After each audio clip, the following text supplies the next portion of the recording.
What if I were to suggest that you play a key role in the awakening world? And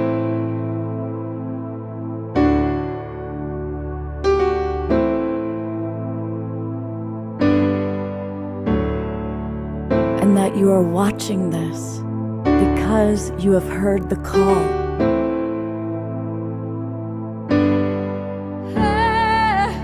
We can start right now by opening our hearts and minds.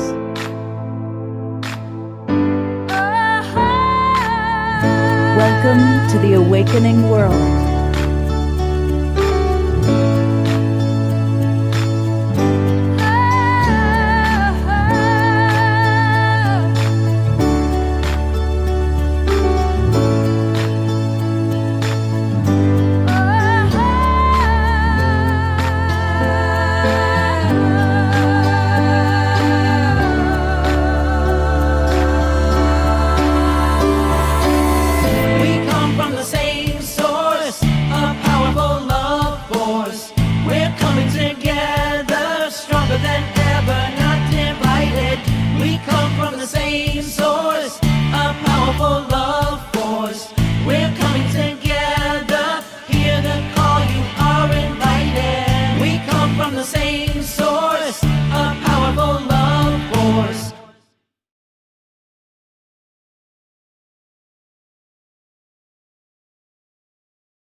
Hey, everybody, welcome. I am Love Coach Scott Thomas. It is Saturday night, and it is the Awakening World.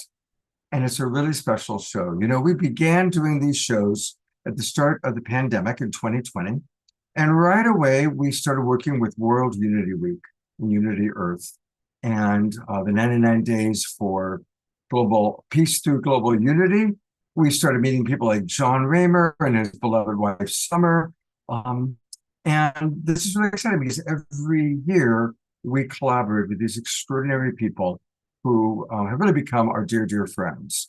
And it's that time again. We are launching 99 Days of Peace Through Unity. And it all culminates on International Peace Week and then International Peace Day. And really the idea is for us to really spend this summer, for those of us in the Northern Hemisphere, summer, for those of you down below, such as Ben, wintertime, to really prepare for peace and to really make this a time of peace. So we have a beautiful show planned. And I was going to introduce John right away, but I don't want to stop him from doing the wonderful thing that he does, which is getting us out over the sign network. So I see him and I'm imagining he is furiously adding us to all of the different sine waves. So I'll go to you in a moment, John. Let me tell you some of the wonderful people that are going to be with us. Of course, we always have my co-captain, the man who really makes it happen, the alpha and the omega of the awakening world, Omar Shar. And welcome, everybody. I'm so grateful to be here. And yes, it's World Unity Week, 99 Days of Peace. Well, I wouldn't say until unity, because peace is something we need to feel now in our hearts. And even though the title is 99 Days of Peace. And this all culminates with all of you, many of you being in Japan, including Omar Shar. I know. I feel so blessed to be a part of that delegation, that entourage. It is wonderful. And it brings to me the seriousness of the focus that we need. And it's us that fills the steps, fills our shoes, the moccasins to walk this peace out into the world. And so thank you. Absolutely.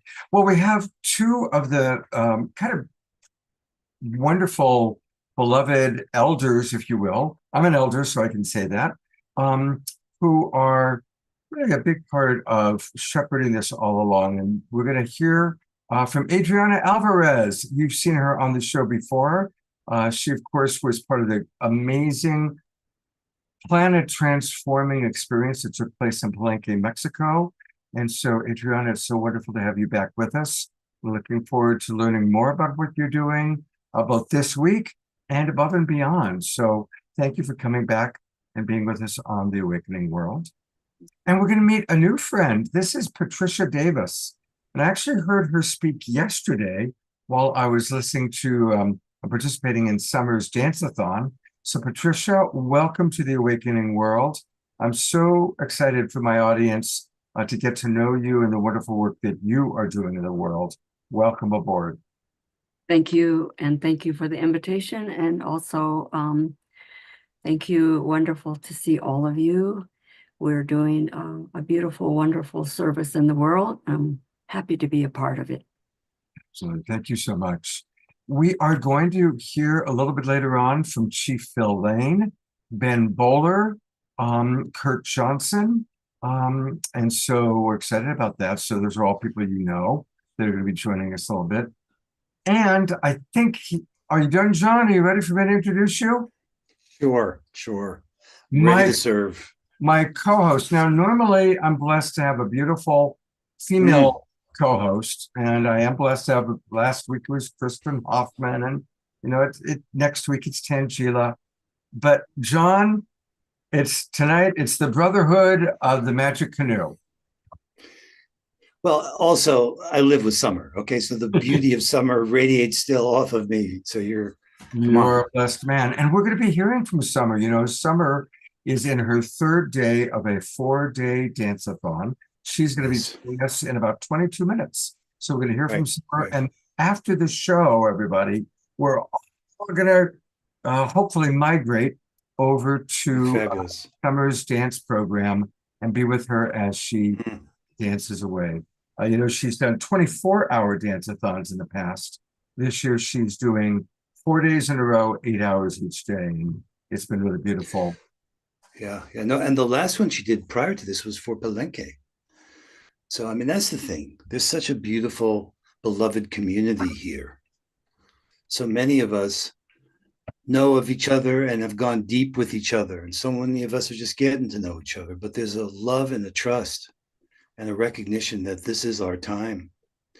So yeah, what's going on right now, we started World Unity Week. This is the 5th year with Unity Earth and the Sign Network and the Hague Center, and been building this platform on One World to host such convergences like this. And it was really amazing to see us come together again today. And even though we played that song, Kristen sang 99 Days of Peace Through Unity, which was from a couple of years ago, it was like I'd never heard it before. Because wow, if there ever wasn't an urgency in the world for us to finally unite humanity to restore Mother Earth, that came out of Palenque. Those 5 words, for me, we need to find the signal in the noise. There's a lot of noise. But if we get clear on what that means for us, how do we pause and reflect? How do we unite and collaborate? How do we restore and rebuild? This could be the turning that we've all been praying for. So anyway, I'm thrilled to be your co-host, Scott. Share with us those 5 words again, Sean. The 5 words. Unite humanity, restore Mother Earth. And that was framed as a sacred covenant. And that came out of, this is a global pledge of unity. And actually we said we want people to make that pledge. And that starts a journey for them. Those who go to the sacredcovenant.earth. And we've been using the tools to help weave together and figure out really how do we turn what we have into what we need. And we need innovative solutions. Doing more of the same, even with more feeling, isn't going to do it. What got us here won't get us there. We're in the new uncharted waters. But we've got the indigenous wisdom, which is timeless. And it's such a blessing.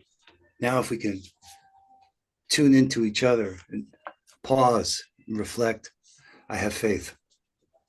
A reminder, and we did an entire show on this, of course, but for those of you who are joining us for the first time or weren't here for that particular show, strongly encourage everybody to go to sacredcovenant.earth. You can learn a little bit about what took place in Palenque. And then that's where you can learn about the pledge. And this is here where you make the pledge.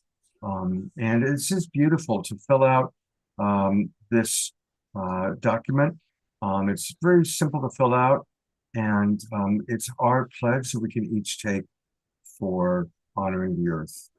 Now, it's Saturday night, and of course, every year for 5 years now almost, we've been doing a show, and we always have amazing music. Now, we always have Omashar with us. He is our house musical artist.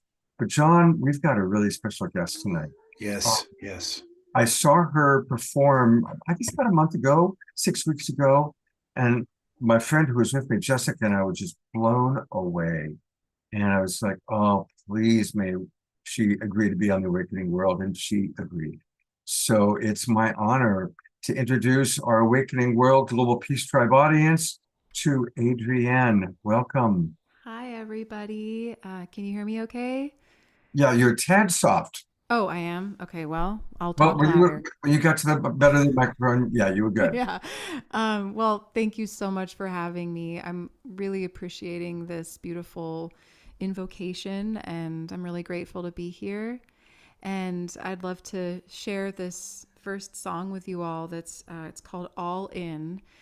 I wrote it when I fell in love with my husband. But what it has become for me over these many years is actually a story of the divine feminine and the divine masculine coming together and finding each other in unity, which, it's not about male or female. It's just about these principles of being, that as we find unity with one another, we find unity with the earth, and we find that we are one with one another. So join me on this musical odyssey through all these different, we get to go through all these different animals in these different places. And it's a cool little journey we can go on together. So here it is. And one of the things you'll discover, Adrienne, is Yeah. members of our audience tend to move and groove to the music. So All we're right. spotlighting you and also spotlighting them. And Great. again, thank you for being with us. All right. Well, yes, please move and groove if you feel inclined. All right.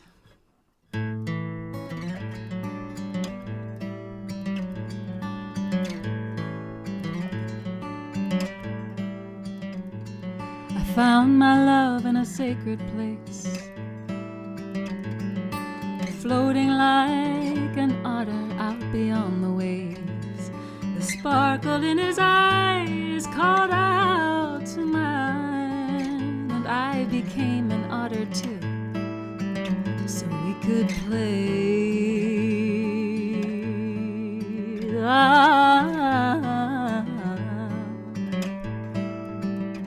So I swim and I say my prayer.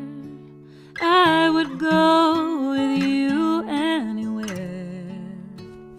You're my blood, you're in my skin, and I wanna dive all the way. All in,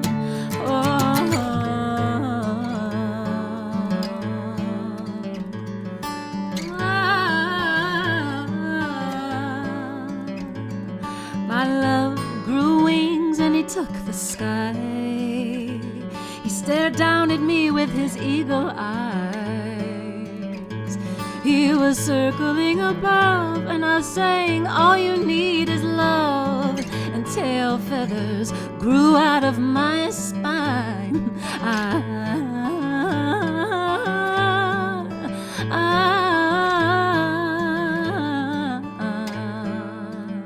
And so I fly, yeah, I catch the wind. I'm so ready for my life with you to begin. But love's plan, it is what it is. Oh, I wonder, love, will you let us in? All in,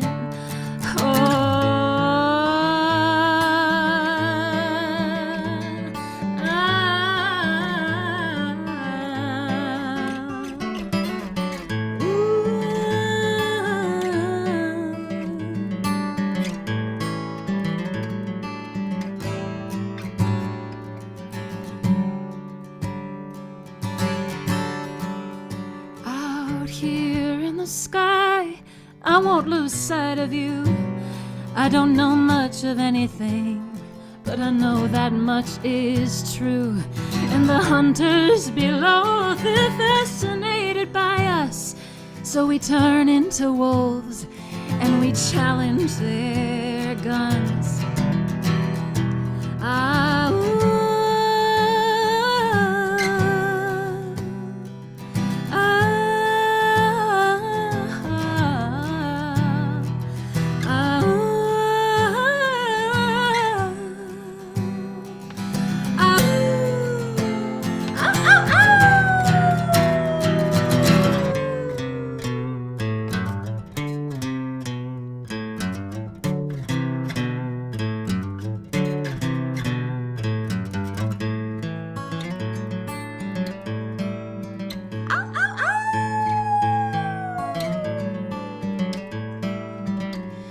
my love ran off into the woods alone.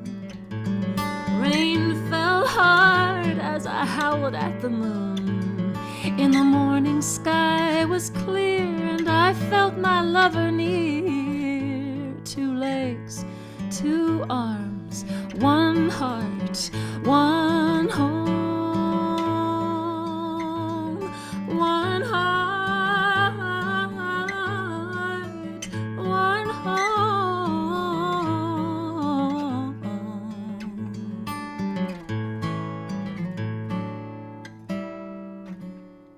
Now he sings into my ear, my love, I'm not going anywhere. You're my blood, you're in my skin. So I made a deal with love, and now she's gonna let us in.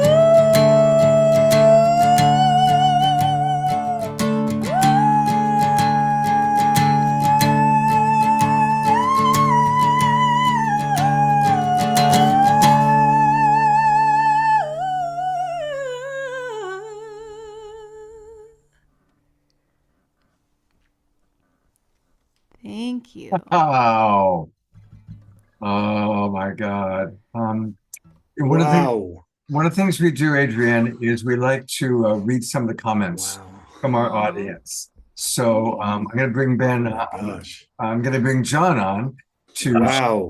he has to say, then I'm going to read some comments from the audience. Where's John? There you are. Having a hard time typing. Amazing. It was so amazing just to be with Aw, you on that thank you. ride.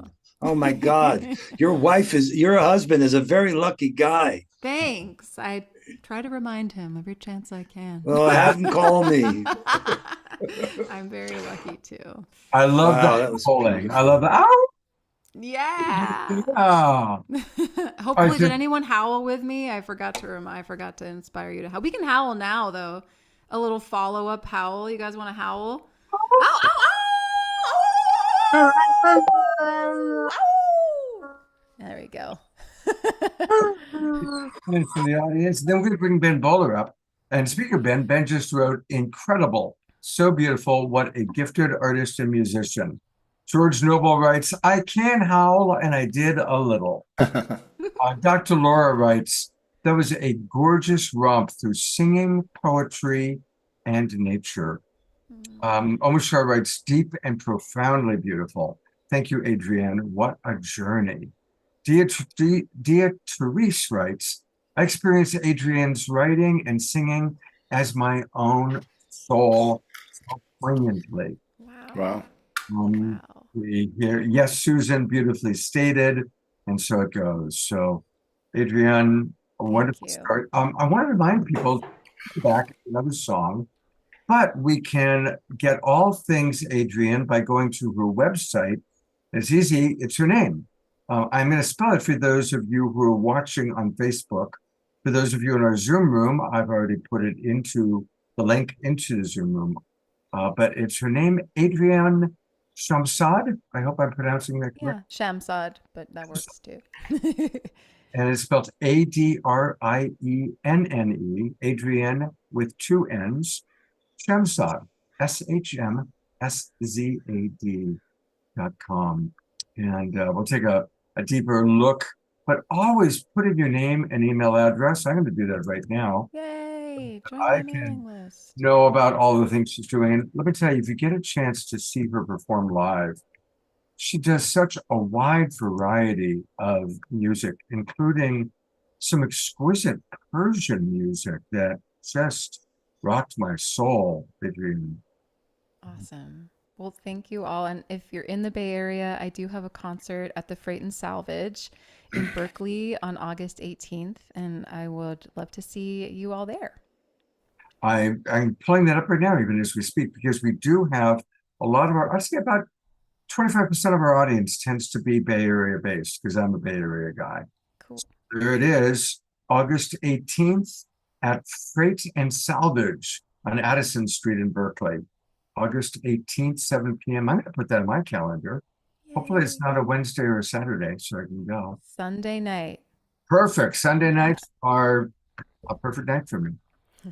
We will Great. spend about 1 hour, Adrienne, and enjoy the show between now and then. Thanks, everybody. In the beginning, there was Ben Bowler, and it was good. All of this began with Ben. And Ben, first of all, thank you for being with us. This is the start of a big week for you, all that you put together. And so, John, add your commentary as his dear friend, and then let's hear from Ben a little bit about the history and what's taking place this week. Do you want me to start? I could, someone wrote back, Ben, about to just appreciate the love and care we have for each other. And I really do value that. It's such a gift to serve you and your dream. It's been a way to fulfill so many dreams in the process. And to see Unity Earth thriving, and you continually dedicate and looking, and you're always so gracious and humble and supportive. Your families is just like royalty. Love you, brother. Thank you. Wow, John, wonderful. Thank you, Scott. Thank you, John and Adrienne. That was amazing. I wish I lived in the Bay Area so I could come and go to the show on August the 18th. That was awesome. Which thank God for the musicians, the musicians which take us to another place, which transcend time and space and bring us into that heart. So gifted, Adrienne. And thank you, Scott, for bringing Adrienne on today. And it's wonderful to be here in the Global Peace Tribe with the Glow. I sit going through the gallery. I recognize so many faces. Some we had the just joy of being together in LA last year around the LA Convergence. And, the river flows. Time moves on. Not everybody who was there for that gathering is still with us on the planet. And so it's left really up to us. What are we going to do with the time that we've got? I am profoundly moved and excited by this day one, this beginning of World Unity Week. John, I love you, brother. It's amazing what we're able to do together. When we come together in a spirit of service and equality to co-create, and sometimes there's variety of perspectives, and that's going to happen whenever we come together in this beautiful co-creative process. But what's the most important thing, and we said this together at the beginning, is that we hang in there together. And I'm just so proud. Becky, Irina, the whole teams, the organizations, everybody coming together, one world. The sponsors, the partners. It's amazing now that we're in the 5th World Unity Week, but there's something happening about this year which is different. And you'll hear John talk about the co-creation circles. We're organizing. We're learning to organize more effectively. We're getting better at this. We're learning by doing, by practicing. But really, we're on a collective pilgrimage up to a very, very special moment when the world comes together for the International Day of Peace in 99 days from today, or 98 days from today, on the 99th day. And why is it so special? You know, we feel that many of your community, Scott, may have heard Ava Madison's last message, which was recorded on a Unity Earth weekly call before she transitioned a few years ago. But she left us a message saying, sometimes an opportunity comes along that's so special, that's so precious, it's so amazing. And if you miss it, it's gone for a very long time. Well, I feel like she's talking about now and this build up over these next 99 days. There's something happening this year, the emergence of the Hollow movement, the flourishing of One World, the rise of people's willingness in the broader community to be open to hearing messages of peace, stories of peace, strategies for peace, songs of how we can move forward collectively as a planet and as local communities and as nation states and everything in between. There's something happening now. And there's something happening which begins today on this day one of this walk together up to the holy mountain, which is the International Day of Peace. Now, some of us are going to be coming from the holy mountain of Mount Fuji. Others will be in the holy mountain of Jerusalem. Others will be in the holy mountain of San Francisco, where, by the way, there's going to be the 40th anniversary of the first historic celebration of the International Day of Peace, which was in the Town Plaza in San Francisco in 1984. So we're layer upon layer upon layer, building upon building. It's the 20th anniversary of the first 11 days of global unity, Rick Ulfik and We the World. It's a 12-year cycle that so many of us started in 2012. You know, when the Compassion Games got going with John Raymer, and Unity Earth had its first event even before Unity Earth was born, but the U-Day Festival in Chiang Mai. Unify did their first synchronized global meditation on that day, the 21st, 22nd of December 2012. Where were you on that day? It's great to hear people's stories. It's amazing what was happening around the planet around those 2-3 days, around 21, 22 December 2012. This is the culmination of a 12-year cycle that brings us to the equinox, September 2024. There is something happening, and it's coming together in this extraordinary super convergence, which in a sense, in a real way, we didn't plan this. It's just happening. It just is. But there's an opportunity. And I note, Scott, that it's a Saturday. So there will be an awakening world. You know, there's going to be the Poetry Slam for Peace. There's going to be the One Home Journey launch. There's going to be the Pathways to Peace. And we're going to be in Hiroshima, of all places, with beloved friends like Kristen Hoffman and Pato Banton, and we're hoping Gary Melkin's going to get there. Incredible, transformational, world-class musicians with Indigenous leaders, Mindahi and many others that are coming together at this very, very sacred time. So starts today. What can we do? We can get into the co-creative circles. We can get into One World. We can get into the Hollow movement. There's a lot of things we can do to come together and take action. And what can we achieve all together? What difference can we make over these next 99 days? There's no limit. So thank you, Scott, for having us and hosting us. This is now our 5th year of this remarkable collaboration. We're so, proud of our partnership. We love you. We love the Awakening World, the Global Peace Tribe, and everything that you've built and have continued to sow seeds of joy and healing and love, which is, your superpower. So thank you, brother, for everything that you bring to the field. And all together, we can take this dance and dance the dream all the way up to the Holy Mountain in September this year for the global broadcast, which last thing I'll share, it's Unite for Peace is the name of the global broadcast from Hiroshima and around the world. And there's going to be incredible coming together, and it's up to us to make sure that millions of people are tuning into it, are aware of it, and are getting activated on that day. It's our clarion call. It's the bell heard from Hiroshima and around the world. So thank you for giving us an opportunity on day one to share about that as we begin this pilgrimage together. 2 quick questions. A thought and a question. You might have recalled that Avon was on Saturday Night Alive just before she passed. Yeah. And I think it was her last kind of public presentation. Yeah. It was very meaningful. We still have that recording, which we played a couple of times. And then for this week, for all of our people watching, where's the best website for people who haven't already registered to go register and learn about what's going on? What's the best? There's a couple of places. We'll get it all in the chat here, but Thanks for bringing up, and we'll give you the websites, but thanks for bringing up Avon's appearance on Saturday Night Alive, I think it was back then, Yeah. because that was historic. Not only was it the last time that Avon was in a public forum, perhaps, but it was the first time she was on a program with Jeremy Gilley. And Jeremy Gilley was the one who, through his efforts and his activism, got Kofi Annan to secure the date of September 21 in the year 2000. And that's documented by Jeremy's movie, Peace One Day. So before then, the International Day of Peace from the 80s was sliding all over the calendar around September. But between Avon and Jeremy is the incredible co-creation.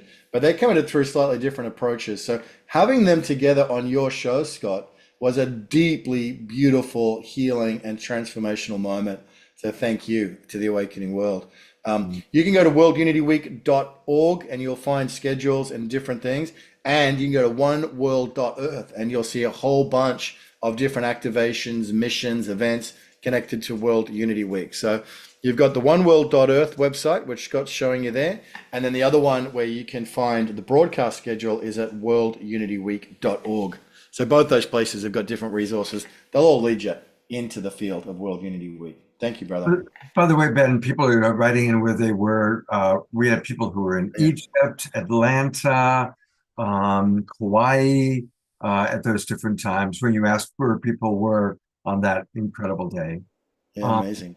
And as we transition, because we're going to go from one person that we love to the next, but I thought you might want to stay on for one moment because we all love John Raymer.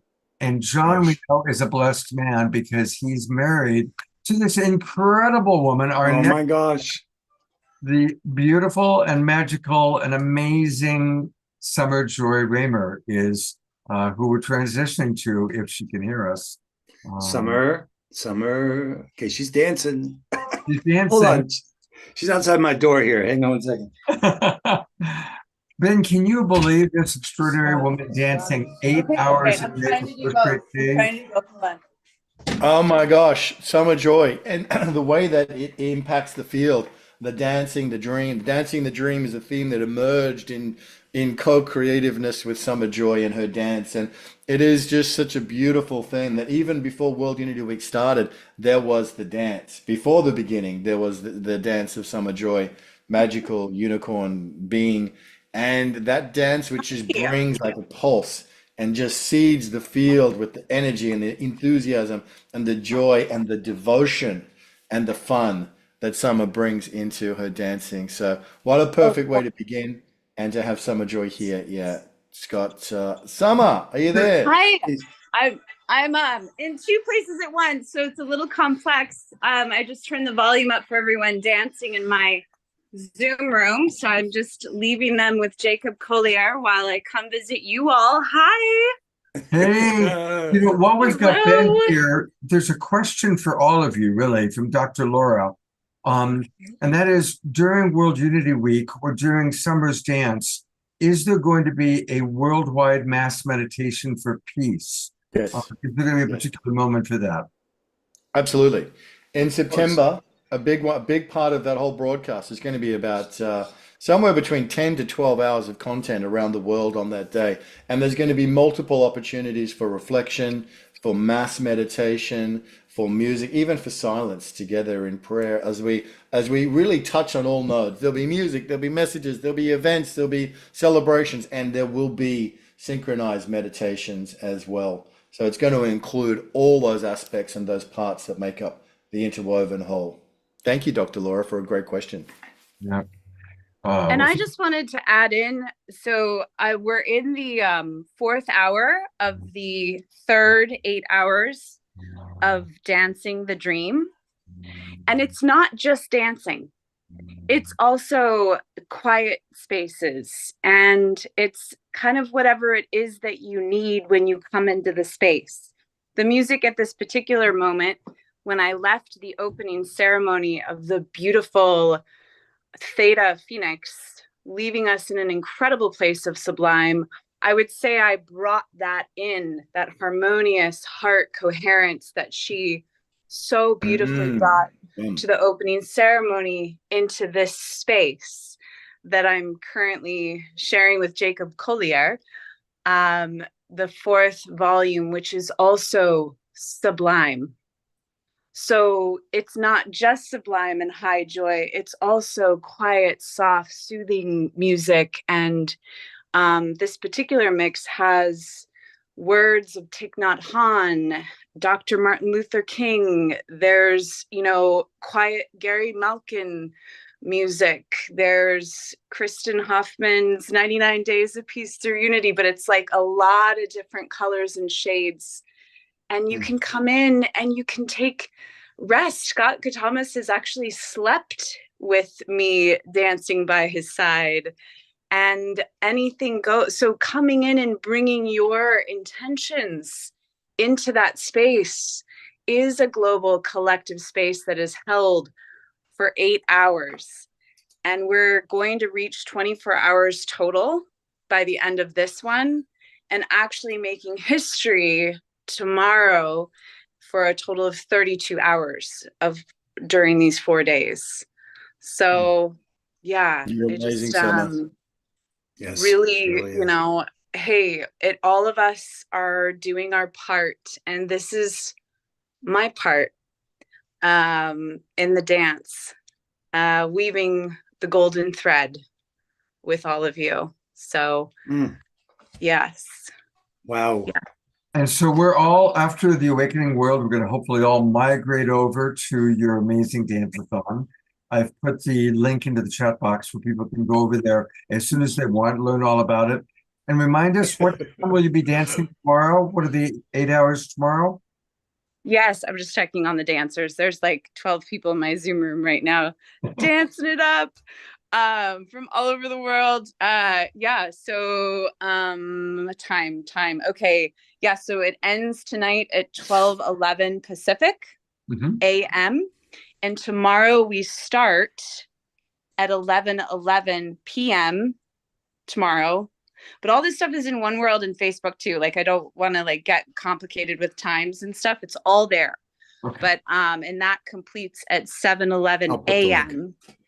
on the 17th. So anyways, it's an evening time following the sun. It will be another Scott sleeping. John, I hope you don't mind. I'm going to be sleeping with your wife. No, in fact, it is such a joy to not only to be able to give testament, because I live with this incredible human being, but to share her gifts with the world, guys. Yeah. The way I see us going forward, it was Jonathan Granoff asked me, he said, what's the most important instrument in the orchestra? I didn't know. It's the tuning fork. Getting in tune with each other, music and dance, like Summer was saying, through all the colors, all the quiet we need, everything we need to come into that kind of frequency with each other. That's really at the level we're meeting. And That's there's finding it. Yeah, I mean, it would be so great too to hear less from me, but from others that have come. Like Adriana, she danced her heart out. Whoa, yesterday. She was amazing to dance with. And Patricia came and danced yesterday. Jerry, oh my gosh, Jerry, I love dancing with you. So it is not just about me, okay? This is about all of us. It's about all of us coming together. That's what World Unity Week is about. It's what the 99 days are about. It's what Kristen Hoffman is about. It's about the great poolers of the universe. Yes. Scott Thomas is one of the great poolers. Ben Bowler, great pooler. So come and dip in the pool with us of joy for the world. Then I'd love to invite the wild Abbott Jerry and Patricia and Adriana, each unmute yourself and share a little bit about what it's like coming in and dancing with Summer online. What's that like for each of you? What do you experience? Or what's a tip you can share with our audience, and also maybe some appreciation for Summer at the same time? Absolutely. Oh my God. Thank you so much, Sister Summer. It was just, in the beginning, I came for the event. I was sitting in front of my computer, and I started to feel the pull of Summer's energy. And then Jerry came and started to dance. Oh my gosh, he had such a groove, and all of So this, good. and we just had to stand up and started to move and jump and connect. I mean, it's amazing the connection we did heart to heart through our hands, through our eyes, through the music, the beautiful music that you're playing through your beautiful energy, radiant summer sunny energy. Thank you so much, sister. You just made my day yesterday. I couldn't stop laughing as I was I was at the same time, I was 2 hours. I just couldn't stop laughing and jumping and doing everything my body wanted. And I just thank you, because it is totally, it is a ceremony, a ritual of joy in the garden of joy, just seeing those seeds of joy flourishing and being able to taste the fruits of that radical collaboration. Because when I see your necklace right there right now, Yes. I can feel those lines getting all the way back to Palenque. That is Yes. a piece of art that was designed by a local artisan in Palenque. And when I saw it, I knew it had to be in the neck of a beloved sister. And all of a sudden, I knew it was you, and you wear it in such a beautiful way that all my ancestors are dancing. And the Red Queen, that this necklace was designed honoring the Red Queen of Palenque, the Pacal's mother, and that is what it represents. So one day it will be awesome if we can talk a little bit more about that story, that really part of our Mayan people. So thank you so much for doing this to really support us. You were dancing 24 hours for Palenque event. So we couldn't be more thankful to you. Thank you, Summer. Oh, wow. Yeah, no, it's really good to hear a little bit more about this necklace. And, you know, the way we were dancing with the hummingbird yesterday. So I feel like you're speaking to a lot of the spirit of what we were really intending as we were dancing yesterday. And today is the West, honoring water, following the sun as it sets with the Quetzal, which, yeah. So there are actually Sylvia that's here. She has a background with the Quetzal, and knowing that this necklace comes from the Quetzal lands, you know, and the prophecy is dancing through all of us, you know. So yeah, and Patricia came, and Omashar too was dancing with us in his garden, watering flower. I mean, seriously, everything can happen in this dance floor, right, Omashar? And Sylvia, there she's got the Quetzal right there. Indeed. There she is, honoring the sacred bird. Let's open it up. If Omshar, Jerry, Sylvia, or Patricia, give us a thought. What's it been like, or anything you'd like to share with our audience about dancing online in the Garden of Joy with Summer? Well, I have to say, she made my day yesterday too, because I'm a crazy nut about Jacob Collier.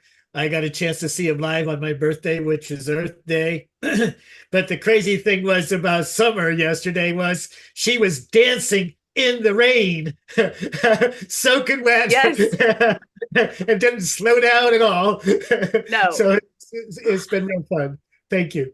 Yes. It's so amazing that you say that too, Jerry. I want you to know that John and I went to see Jacob Collier on his birthday too. So Jacob Collier has a way with tapping into these, you know, incredible superheroes, tapping in. I love that. That's incredible. And Patricia, what about you, Patricia? Well, we know that dancing is an expression of our balance and harmony within all of creation. We all know that, we feel that. And so I was born into dance, was born into hearing chanting and drumming. So I remember that my elder brother was a senior in high school, and he would practice the jitterbug when I was very young. And some of you may remember that 33 record called Corina Corina. So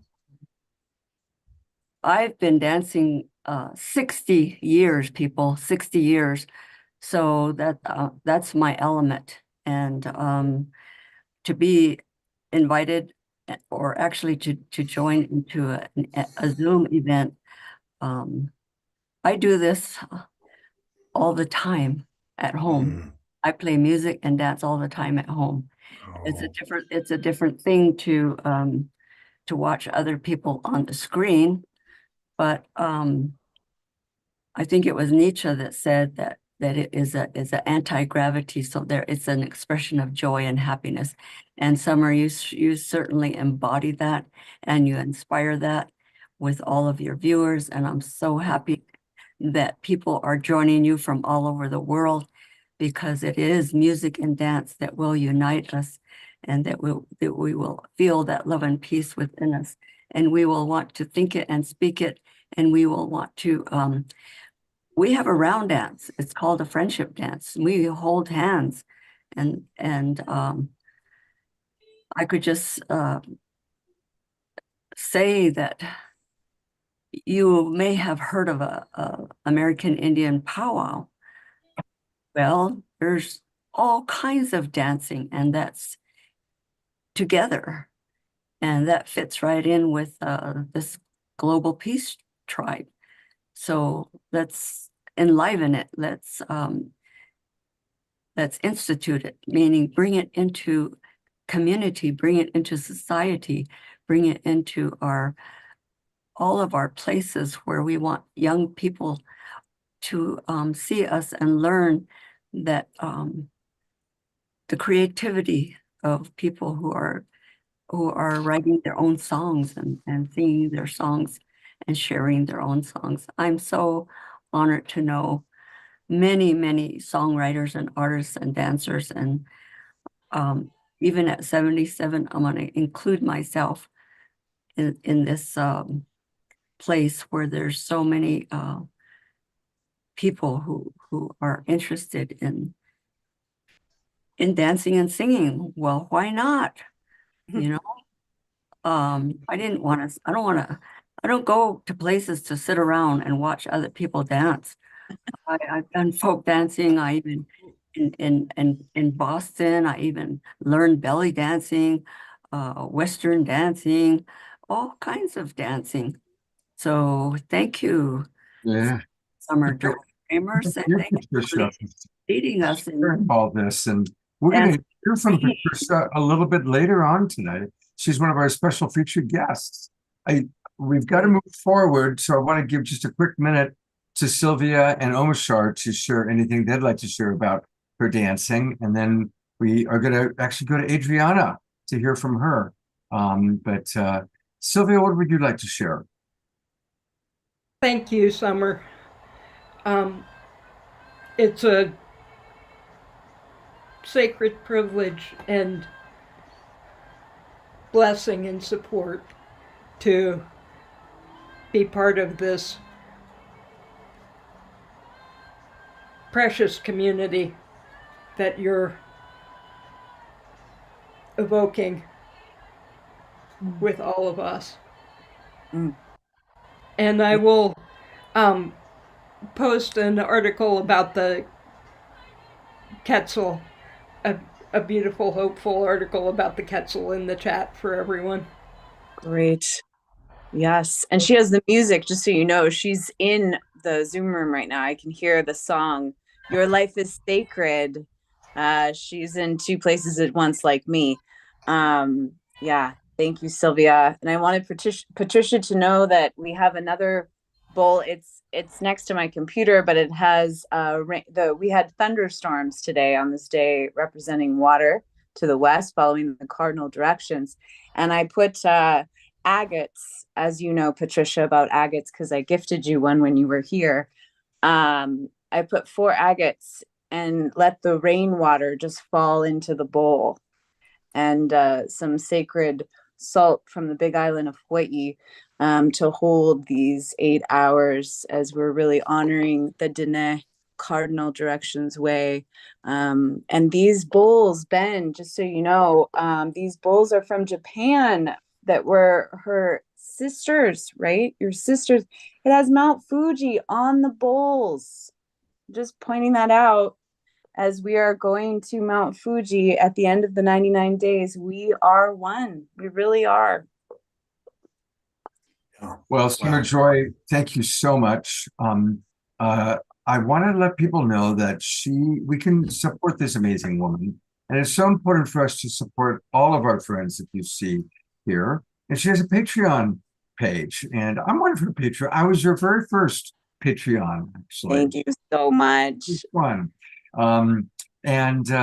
It's again, go to patreon.com, Garden of Joy, and that's where we can support her. And she always has wonderful posts and videos, and it's all about joy. And thank you for bringing so much joy. And John, as we're going to transition from Summer to Adriana, but what can you add as her husband?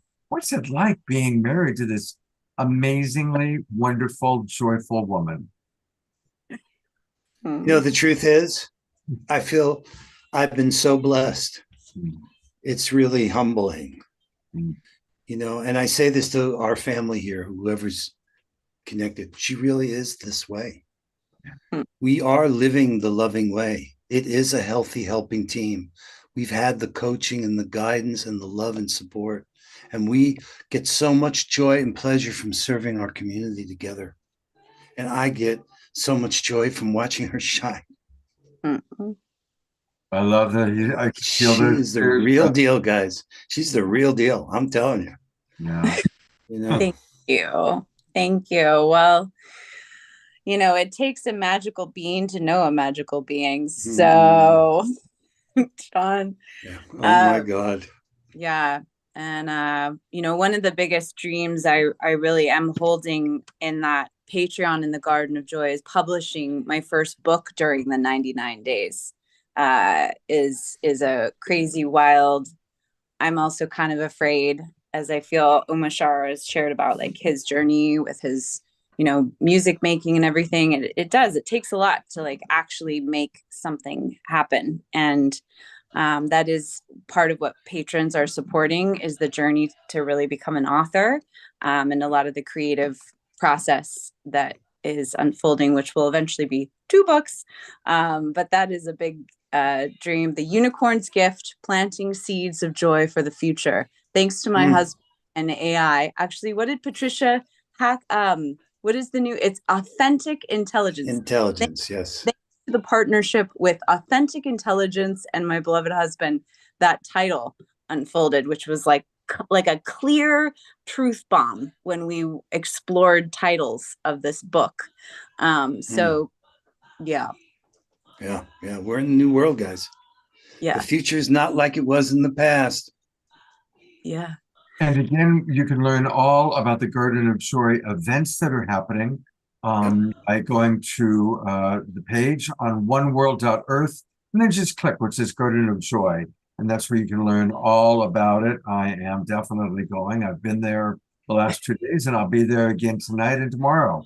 So thank you, Summer Joy. We love you so much. Thanks, Scott, for all of your support and being a Cosmic Portal activator, patron. My husband's a unicorn. There's some really, really fun roles there. Yes. And they're really welcome future patrons. I welcome you. Thank you so much for your time, and I'm thrilled to join you all on the dance floor. Dancing. We will see you in about 90 minutes. And bye, Chief Phil. I see you too. I love dancing with you. and supporting the work of the indigenous people. That is a huge part of the Garden of Joy, is to financially abundantly flood money to the work that is going on in Palenque and with Four Worlds. That's a big part, actually, is my legacy is just to flood it towards the indigenous leaders. So that's that's a perfect segue, Summer Joy, because actually our agenda has Adriana and then Brother Phil. And so I'm just going to bring you on together, since we're both in Palenque together. And John, do you want to do a little introduction here? Yeah, well, I just want to make sure the family knows what family they're looking at here, okay? So when I got married to Summer, Brother Phil was right there. He put Crazy Horse's pipe in my hands. Mm-hmm. I mean, we are really close. Look at that necklace that Summer's wearing. That came from Adriana. To see that and to say that belongs on Summer. Yeah, in Brother Phil's living room is where I received it. I know. I mean, we are living the dream. Crying. We are living the loving way. Totally bawling. Yeah. Yeah, I know. I mean, very, really. very proud. Is this all just some accident or what? Right? Phil has a historical figure. No one has done more for the human family than Brother Phil. I tell you that without question, without hesitation. And I know, Adriana, you know that.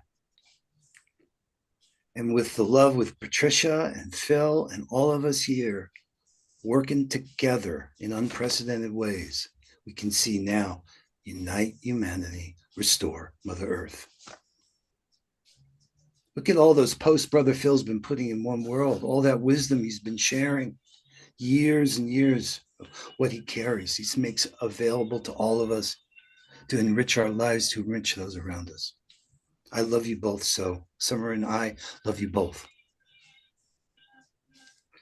Now, I think Scott wanted maybe, I don't know if who's supposed to speak first or what, Scott, but however you want to do it. The agenda said Adriana followed by Phil.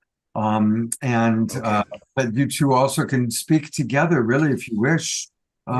Really telling us about Palenque and then where we are now. Where are we going? Where we go. So I would say, please, I want to inhale the incredible beauty of my beloved sister Adriana.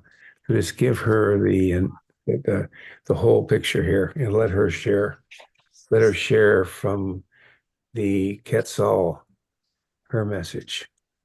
And then with all that inspiration, I'll come back the best I can to put a exclamation mark behind what she has to say.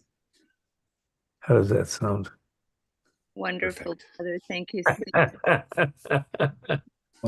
Thank you, Phil. Thank you, thank you, thank you. And absolutely, we do share a common story here.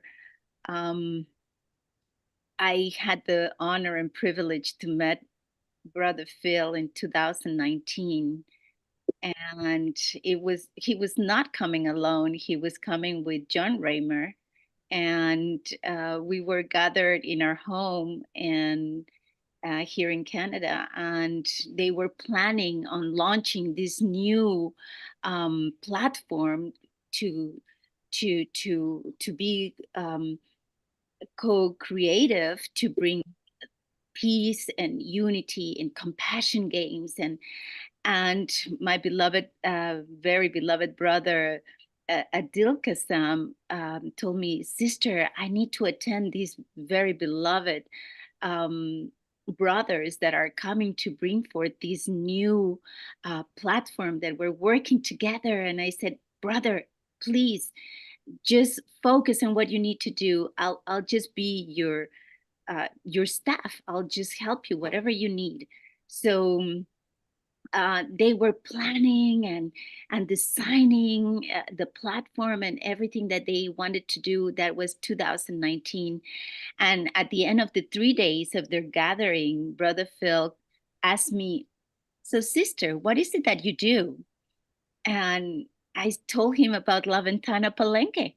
And right in that moment, Brother Phil called to everybody and said, please, brothers, let's sign a sacred covenant with our sister Adriana, and we will make the first call in Palenque 2019 to call our indigenous brothers and sisters from all Abya Yala to meet in Palenque.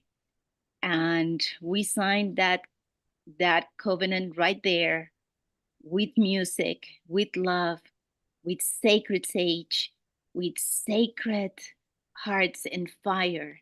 And here we are. This is how far a sacred covenant can take us all in love, in unity, and trust.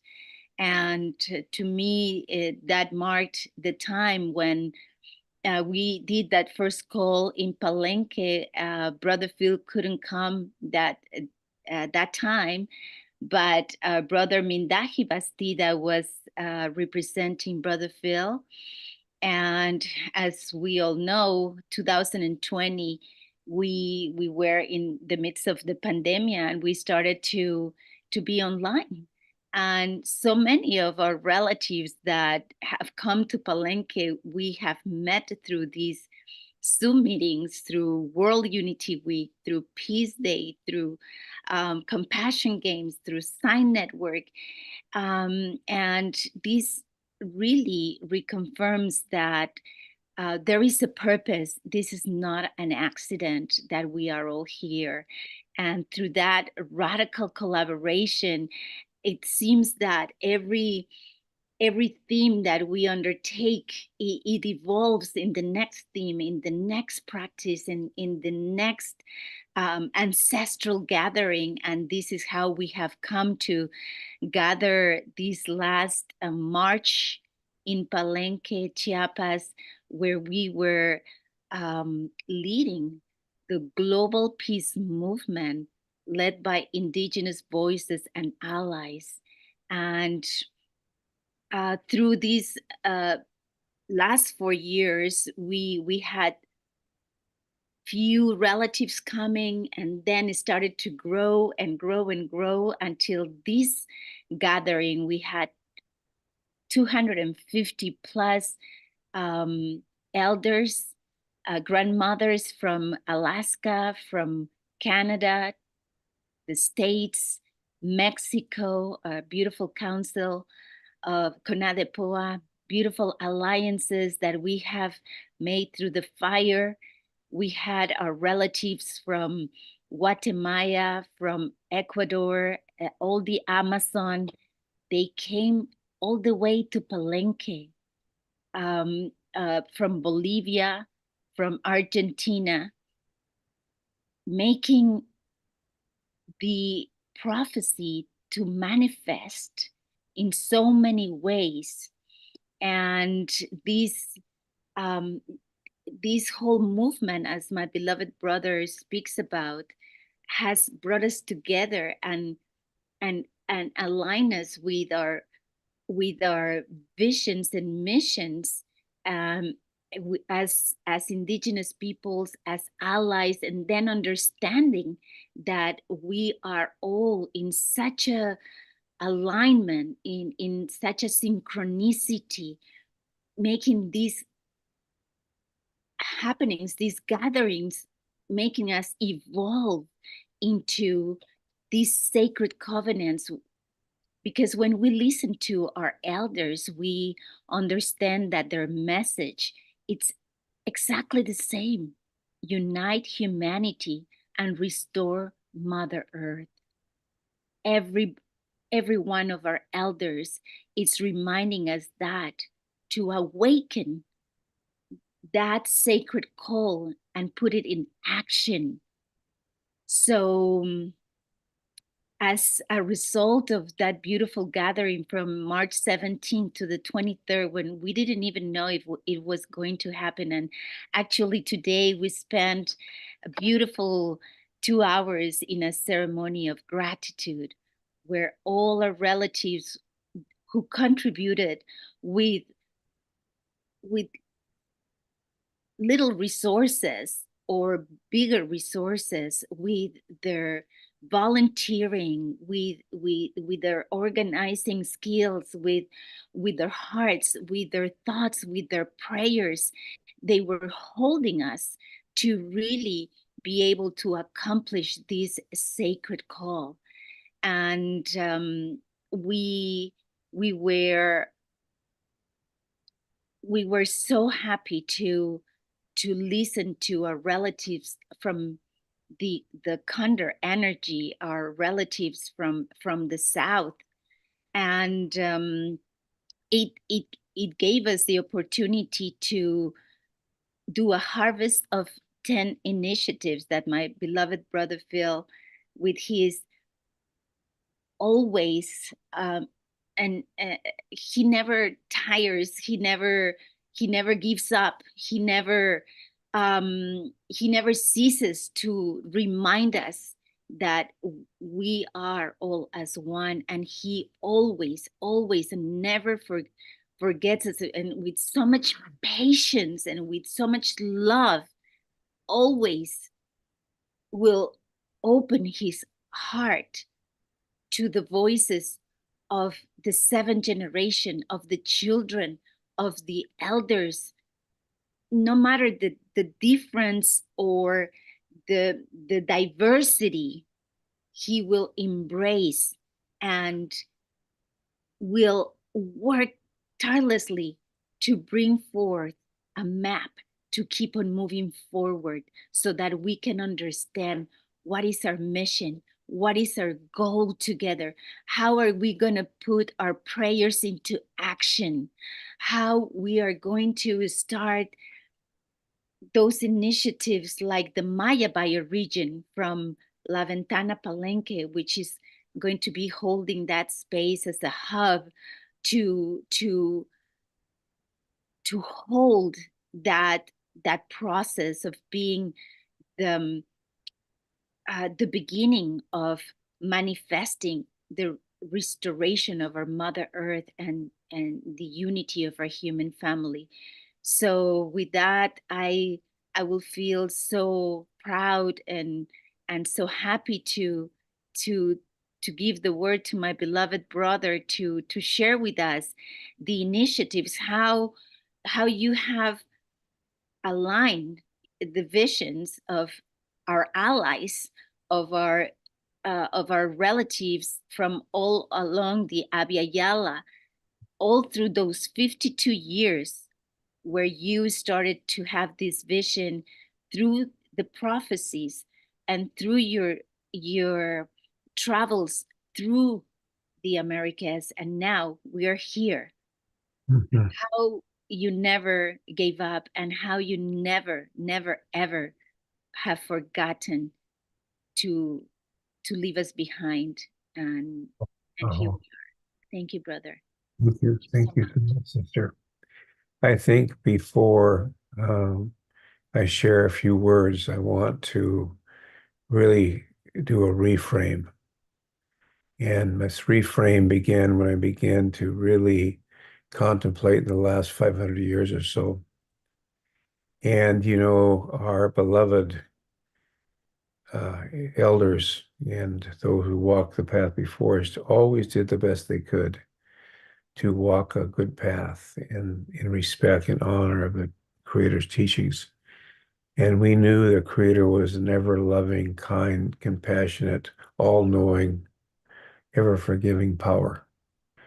And so what I think that was so important to me was to reframe this last 500 years to begin with, to understand this was not a punishment, it was a preparation, a spiritual preparation for the indigenous peoples of the Americas and beyond to rise up, and through the wisdom, through this preparation that's been gained, as well as the many incredible medicines that are here in the Americas, would become so enlightened they would illumine the world. That means both in an intellectual way, how we think, it's how we feel, because they have to come together. So, I come to say this in a way, and I love this picture. This is a picture I created. I was praying about how do we really reflect the reality that closer than our closest vein, closer than our closest vein, all these elders, all these beloved ones of the spiritual worlds are that close to us, closer than our closest vein, always there guiding us. Patricia knows and feels that. They're always guiding us. Now what that means, in its depths, I'm not really sure, but it's so important to know that. And I think that what I would say in listening to all the incredibly beautiful sharing that's been woven together here, that we are an emerging movement, truly. And that was what was birthed at Palenque, an indigenous ally-led global peace movement beginning here in the Americas, because the elders were very clear that they felt it was very disrespectful to go to somebody else's home and tell them how they should live in justice, tell them how they should be, tell them how they should live when your own home was corrupt, falling apart, and no example to anybody. So that's why they said, we have to begin here, right here. Then let us share what we have to show us a true living model of what it is to live in peace, in harmony. So I just wanted to share that much and say that it's so important that as we're here together, and it means all of us, to know that this old earth suit, this thing's gonna go back to the dust. We're not an earth suit. Really, all this whole thing, there'll come a day when you say, well, Brother Phil passed away. What happens, all this physical part just goes back to Mother Earth. That's where we came. But the main thing is this spiritual dimension of ourselves, our soul. That sacred part of ourselves that is really the whole purpose of being here, and that's to grow spiritually, be more kind, more loving, compassionate, wise, just. So those are some things I'd just like to share at this time, my dear brother Scott. I just feel that we're at this incredibly, incredibly powerful time in the transformation of human history. That all of us together are truly, truly intimately involved in this whole thing. And that all our ancestors, all those souls that are connected to who we are already together in the other side camp, in the other spiritual worlds to come, celestial worlds, what do you want to call them, are already communicating, already know each other. And so above, so below. And so, what that means, in terms of that communication is going on way above our human understanding, or even our spiritual understanding at this point, I don't know. But it's happening. Aho. I can kind of get, brother, I can kind of get carried away. And I love you. I love everybody here. Brother Phil, how can we all, what is your advice for us on a daily basis? What can we do to create this vision that you have of a world of peace that you and Adriana and John are creating, and everybody here is wanting to create? What can we do on a daily basis? Well, I would say this. First of all, wake up and welcome to the world of sovereignty, ancient, imperishable, everlasting, unique soul, which is ourself, to this another day of this gift of being in this life, whatever the circumstances might be. And that your purpose during that day is to be as peaceful within yourself as you can and to others.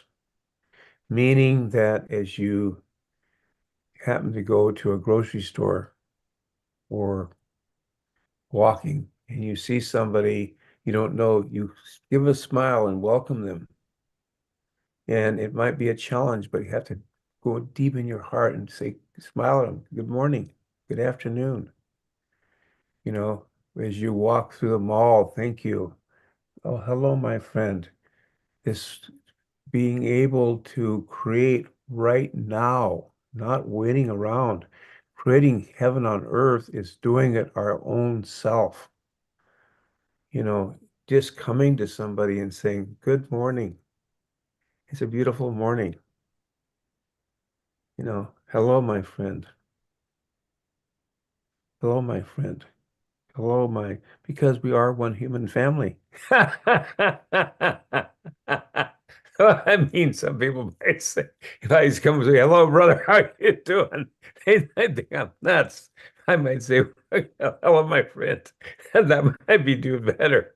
But anyway, that's what I'd say, brother. It's just simply that love, you know, that you exude that. You always exude that, Brother Scott. You exude that, you know, that openness. And I think that's. Thank you. I'm gonna bring Adriana back on for one last moment. I want to keep Phil with you too, and of course our beloved co-host John. And John, what would you like to share about Adriana and Phil, and then also how we can get more of them on World Unity Week? When are they going to be on? Well, we've got these 7 co-creation circles. So, I mean, this is really serious, Scott. I mean, you know what Patricia would say? Stop denying the oneness. Stop denying the oneness. We need to grow up, awaken, and remember. And what you see in demonstrative in the love that's happening here, in the dedication of Phil's work and Adriana's work, are an expression of what we can draw from and learn from and honor and respect. We need to do more than we've ever done. This is really different. And thank God we have everything we need. But it's like a different sensibility. We were getting at it before with dance. It's a different kind of frequency. It goes beyond the platitudes and the nice words and even the prayers to actually change what we're doing with each other. And knowing enough about each other so we can turn what we have into what we need. That's why I'm asking everyone to play this new compassion game. You know, Phil is the chairman of the compassion games. And the game that we've inventing is called co-creating co-creation circles. Let's discover in these 99 days what we really mean. And Patricia's indigenous ceremonial change process is woven into the circles. She's saying this is the how-to. We've got everything we need. We need to embody it and actually do it. And that's what I'm so excited about. I'm so glad you put Patricia on the screen because she's saying, hey, the kind of change we need is a ceremony. The indigenous way can take us to that natural order and that natural flow. But it does include stuff that we're not used to, like emptying, like examining unexamined assumptions, going through some tough thinking about how we've been thinking about things to get to the co-creative solutions. We're so blessed to have these wise people here with us.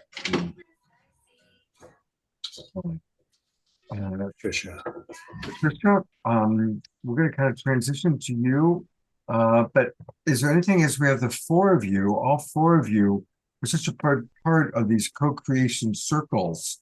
So I'd love to hear just a little bit from each of you about the co-creation circle that you are shepherding or stewarding, and then we'll transition into Patricia. Thank you, brother. Yeah, so this is World Unity Week, And this has made incredible change and movement all around the world. What Brother Phil has been doing all through the Americas, it's developing, building bridges, and we're going one continent after the other one. So we are putting our hearts and our minds together. So what we would love to invite you all to join us, to play the game, to do the co-creation circles and practice our way to co-creative solutions and to find the ideal state. So all of you who are listening or who would like to play this game, we invite you to engage, because there is a whole way to learn how to play this game. Our beloved sister Patricia Davis has done an amazing work to put all the game, the Sequence. the sequence of the game, and we can play it and we can heal as we play, as we do it together. So that would be my invite of tonight, to join us. And I know that Brother John has there the link where you can learn all the teachings from our beloved sister Patricia, which will be perfect that you read before coming to play, because this is not a game of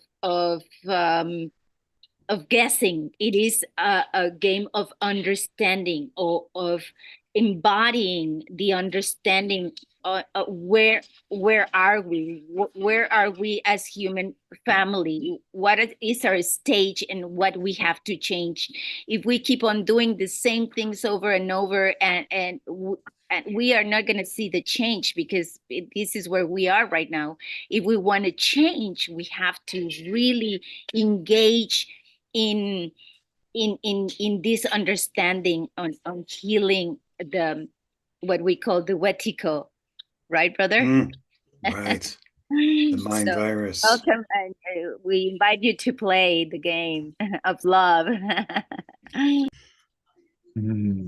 Thank you so much, Adriana. And Brother Phil, any last words you'd like to share with us?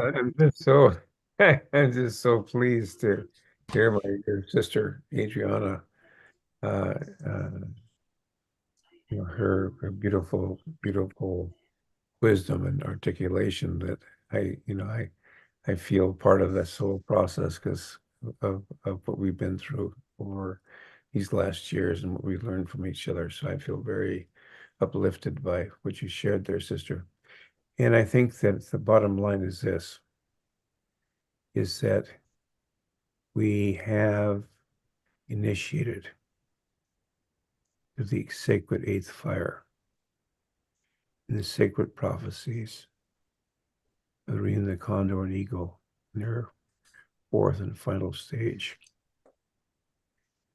An indigenous and ally-led global peace movement began in the Americas. And with that, the initial 10 initiatives that emerged from the sacred eighth fire, including, of course, the one which is articulated global peace movement, but then the return of all the sacred sites of the indigenous peoples of Mexico to their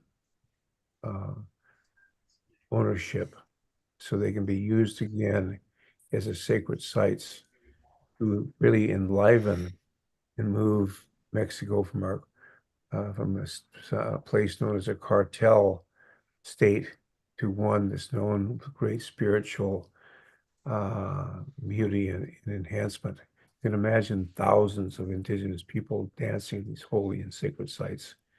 4 more recommendations have to do with water, fresh water issues. And these are based on the work of Douglas Tolshin. And this is so important. Right now in Mexico, they're having these incredible water issues. And so we've come through with our partners there in Mexico with a understanding that you cannot resolve these issues in Mexico with 33 different states, United States of Mexico, of course it's called, 33 different states with really their borders cutting across all these different watersheds, people fighting over the same watersheds. We have to get down and look at the original bioregional marine sanctuaries. So that's, for those recommendations, and of course, developments in the Amazon, other places.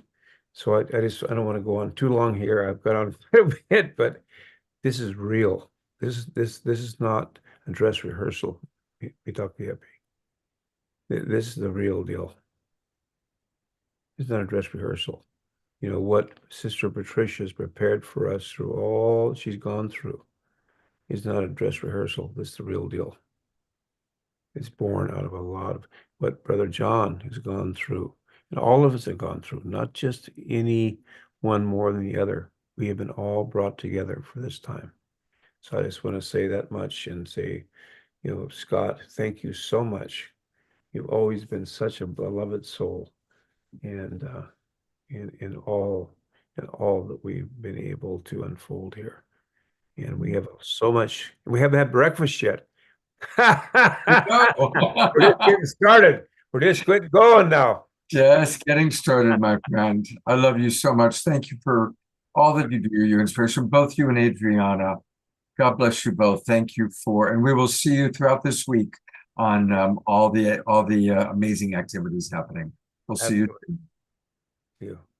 All right. John, is there anything else you'd like to say in introducing Patricia to our audience? Yeah. So those of you who've been what used to be the Love Currency Embassy that we were doing for some time together have had the opportunity to hear the clarity and insight that Patricia's provided for us. But what became apparent to me was that what was missing was a chance for us to actually practice not just living the loving way, but this indigenous ceremonial change process. And Patricia has joined our core team, which has been ever since we met, but specifically on this exercise, this game of creating together these co-creation circles and including this unique combination of what I'm calling ethical AI and indigenous wisdom. These co-creation circles are for pooling and deploying resources. I want to just say that, for pooling and deploying resources. We've been pitching for a long time. All of us, we all have got the download. We've got our great ideas. This is a shift. Beyond cooperation, beyond collaboration is co-creation. And the space of co-creation really occurs in the same ceremonial change process that Patricia has so clearly defined. So it's an honor and it's a joy. I mean, not only have I been able to introduce you to Summer Joy, but there's nobody who I've learned more from. So many things Patricia has said to me over the years. And she will tell you the story. When I first met her, I said, "You're an anomaly." Yeah. And wow. And I'm so happy to be able to share you with the world, Patricia. Like you say, mass media for mass healing. It is time for the reverent revolution, this cosmic planetary reframe that you've called for. God, what a joy to have you here. Well, thank you for that introduction. And thank you, Scott, for the opportunity to create more opportunities to be visible, to educate. And yes, truly, water is life. Twa be'ina, twa azed, twa bahajoni, twa azed.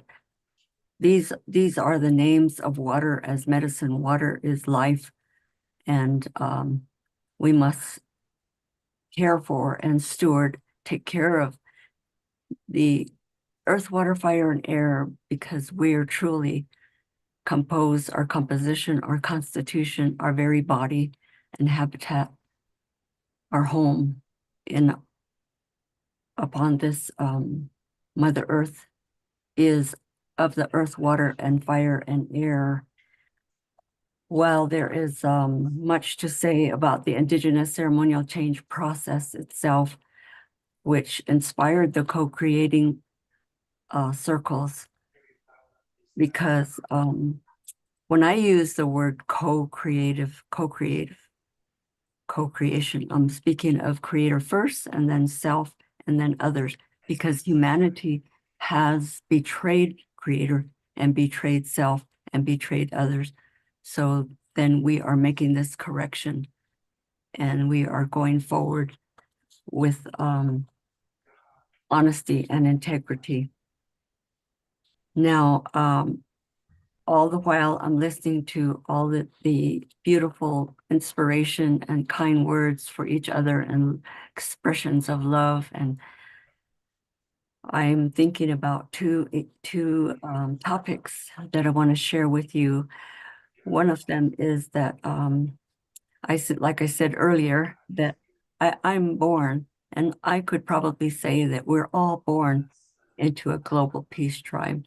We actually came into this world as humane beings and as peacemakers, because that's how we were instructed in our conscience, in our moral reasoning.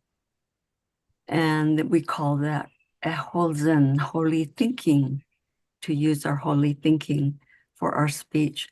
So when I greet you and I say, Ya'at shik shadane, Ya from Yadil, from everything in creation, all that is good, beautiful, and true, Ya'at then I'm saying that's all I speak. Shik shadane, my spiritual family and my relatives. And I love to tell people, I love to tell every audience, it's impossible. There is no way. There's no words to say, but not you.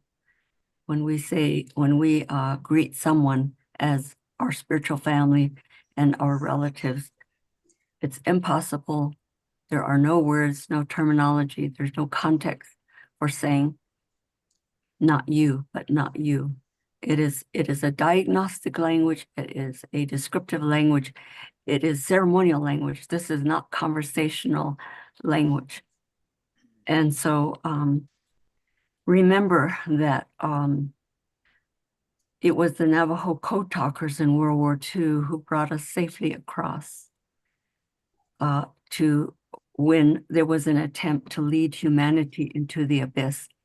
Now, there is a stronger intention to destroy with brute force and deception to take us again into the abyss, which I'm describing as a place of decision making. And we're not going there. There's enough of us standing up and waking up and becoming levelers and truth tellers.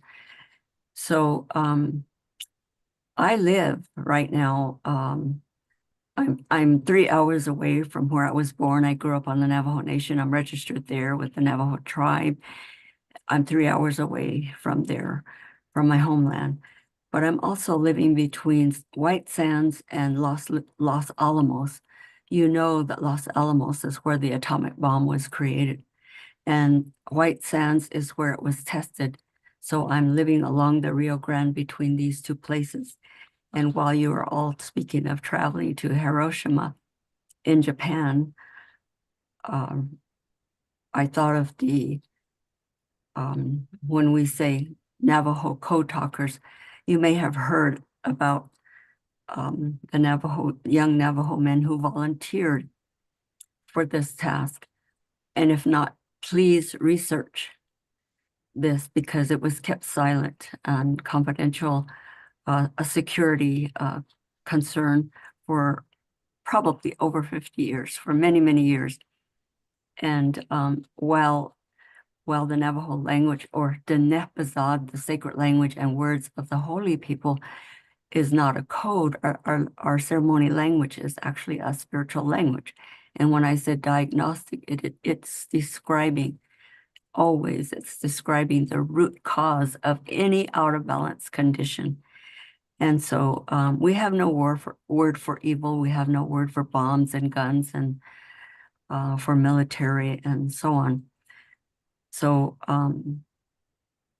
thank you to these code talkers who, just to give you an example, that the word that they used for a bomb is an organic egg. They said a yinzhi, which is just a regular organic egg. And the word for a submarine was so, which is a big fish, just to give you an idea about how successful they were to bring humanity safely across this place of where on the physical plane, there was a conflict of interest between what is destructive and death producing and what is constructive and life affirming. And so that is the type of decision making that I'm teaching and have been teaching, which I designed and named the Indigenous Ceremonial Change Process. We will begin this tomorrow and articulate more about the details. Now, also, I'm going to describe that a situation that I experienced, and I was living in Tucson between 1997 and 2000. At that time, I wouldn't ordinarily participate in such an event. But my friends invited me to a spiritual church. And in this spiritual church, I met a person by the name of Emerson. And he organized an event in which he was going to channel, or I don't want to use the word channel. He was going to answer questions anybody had that he thought he might answer from the ancestors in the spirit world. It's not my domain to talk to people traveling who have traveled exit and into the spirit world. However, I was compelled, I was told intuitively to attend. And there were probably about 9 people sitting in a horseshoe shape, and he was sitting there. And every person had a chance to ask the question. I was last. And the first thing Emerson said was, did your father pass away? And I said, yes. And he said, well, he's here. And I said, yes, I see him. And he said he wanted me to tell you how much he loved you and how much he wished that he could love you more when he was here. And I said, I know. And then he said, the second thing, he says, I cannot interpret. It's for you to interpret for yourself. And this is a very important vision that I had, because I'm born a seer and a visionary from birth. People see objects. I see energy. I see into things. I see everything. Nobody can lie to me. And I thought everybody could see as I see, and found that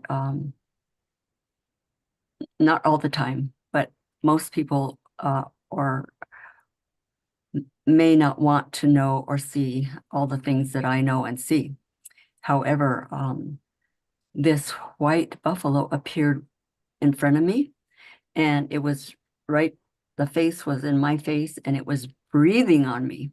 And I thought to myself, I was alarmed. I said, I know this story of the white buffalo calf woman, and it comes from the Lakota Sioux tribe, and it's not my language, it's not my tradition, it's not even my symbol. Why am I seeing this white buffalo and it's breathing on me? And it downloaded telepathically its message and said, our ancestors are already, remember this is like 1990, I'm going to guess like 1998 in Tucson, Arizona. And this white buffalo said, telepathically conveyed to me, our ancestors are already singing and dancing Mm. for the release of the indigenous people from the years of persecution and suffering. And it is time to bring out the knowledge through oral tradition of the authentic medicine people. And I'm born into the Tachitni and the Kia'ani authentic medicine clan people. And so I thought that was important to share at this time. Also, that I grew up with a water drum from birth. I was hearing a water drum before I was born. I was born into it, into the water drum, and that the heartbeat of Mother Earth. And then I myself played a drum in the Thundertones at St. Catherine's Indian School. Our team, our sports team was called Thunderbirds, so we were called Thundertones. And I mastered, if you all remember in the 60s, Wipeout. I mastered that and didn't continue. But however, at 14, 15, then I began Southern style, Southern drum, women's powwow dancing, which I have now been dancing for 60 years. And so I know what it takes for Summer Joy Raymer to connect with her true joy within herself, because my late husband in another lifetime was half Comanche and a descendant of Quanah Parker. So my son is a descendant of Quanah Parker, and he lives in Japan. And he always used to say, there should be no tie when people are dancing competitively. Now, I grew up in a time when there was no competition in powwow. However, he said, you can see a good dancer in 2 minutes. He said, in 2 minutes, you can see if your whole body is one with the drum. And so that's how Indigenous people are born. We're born already one with the drum. And so thank you for this time. And I'm grateful for the Global Peace Tribe. We all belong to the Global Peace Tribe as humane beings. And we're here to be peacemakers, to think peace, to speak peace, to sing peace. And I've heard John play the guitar in his band and sing.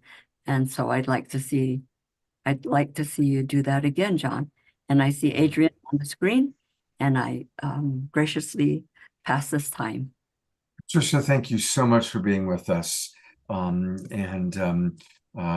promised Adrienne that we would finish by a certain time with another thing. So we're going to go straight to Adrienne. But Patricia, thank you so much. And what an amazing life you've led. And we look forward to participating in more of what you're offering. And John will tell us all about it after Adrienne's song. Thank you, Patricia. So much for having me.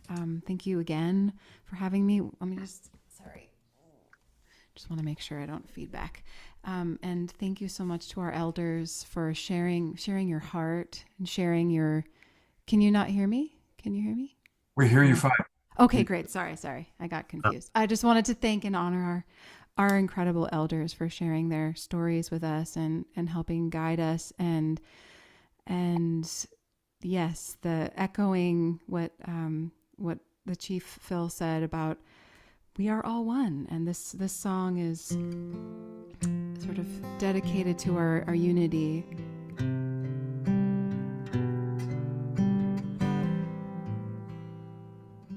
It's called You and I. Every star comes from the ancient one, and all our scars come from the original one.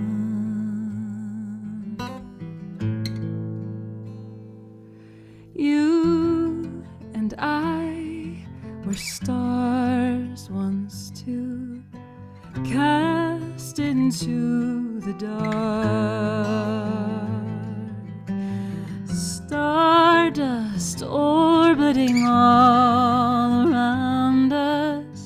My friend, we've traveled far, and I will find my way back to you.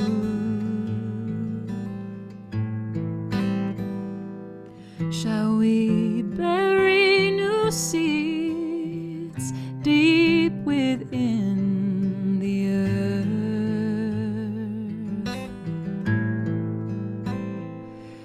and grieve our dead right where new life takes birth?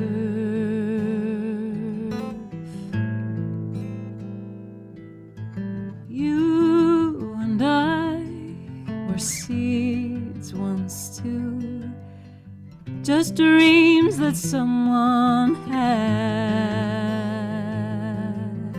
Water and light gave us life, and loved ones, they gave us what they had. And now we find our way to give life back to you.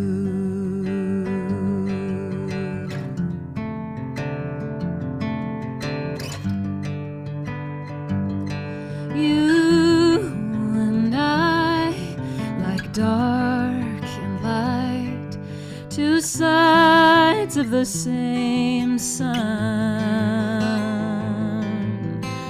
on an endless journey back to the place where we come from. We've traveled far, from stars to the earth, from birth to death and back again. And all the love, the light and the dust, it is the path, it is the destination. You and I, you and I, you and I, you and I, you and I, you and I, you and I, you and I, you and I, you and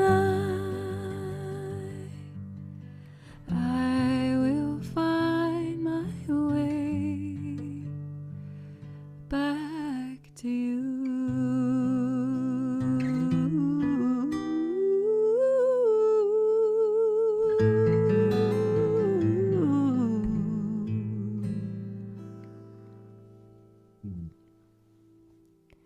Thank you.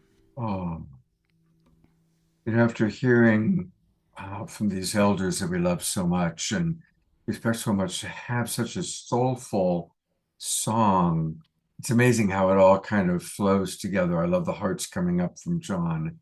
There's just, oh my God, how perfect, Adrienne. For allowing my music to be a part of this event and wishing us all peace and togetherness and returning to each other again and again. One more time, I want to remind people that you can find out all about Adrienne, her music, her upcoming events. I'm definitely going to go see you in Berkeley. That's perfect timing for me. And it's her name, Adrienne, spelled Adrienne, two N's in there. Her last name is Shamsad, SHMSZAD.com. AdrienneShamsad.com. Definitely make sure you register to get all on her email list. And Adrienne, God bless you. Thank you so much. Thank you all. Thank you all so much. Yes. Wow. What a beautiful addition to this tribe. I'm going to bring Patricia back up for a moment because I do want us to, we went straight to Adrienne, but I want to go to here on One World because this is one of the big events that's going to be taking place, which of course is featuring Patricia, Living the Loving Way as a Way of Life, the Love Currency Embassy course taught by our wonderful facilitator, Patricia Davis.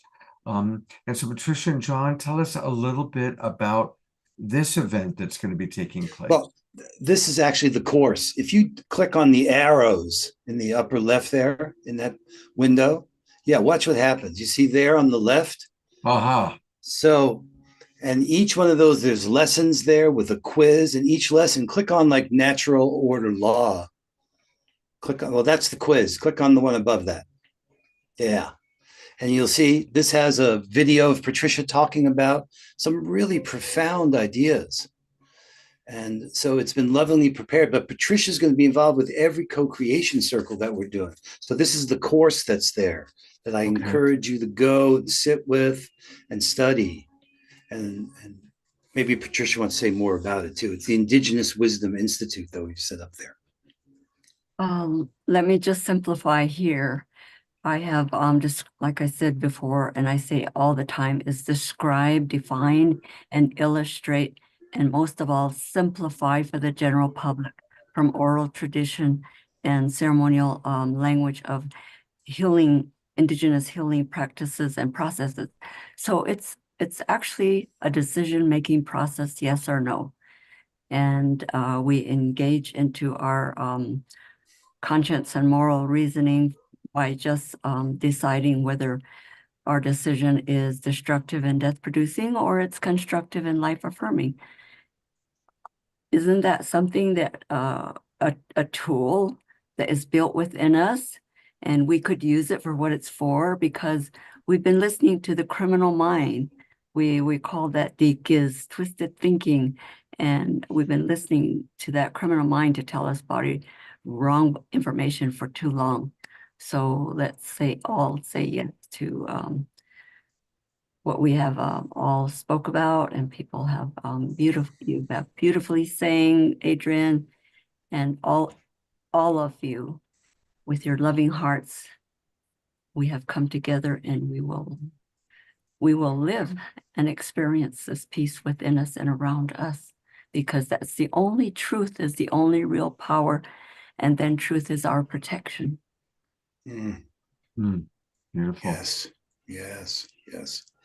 You see, we want to put this into practice. That's what we're talking about, Scott. Not just hearing about it or thinking about it, but actually living the loving way. And that's what these circles are going to enable us to do. Well, and I'm so glad you brought up Kurt. Yeah, there's nobody that lives it as much as Kurt Johnson. Patricia, I don't know you so well, so probably you're in the same realm, but Kurt is tireless in his extraordinary contributions. I mean, it's remarkable how much this man is doing.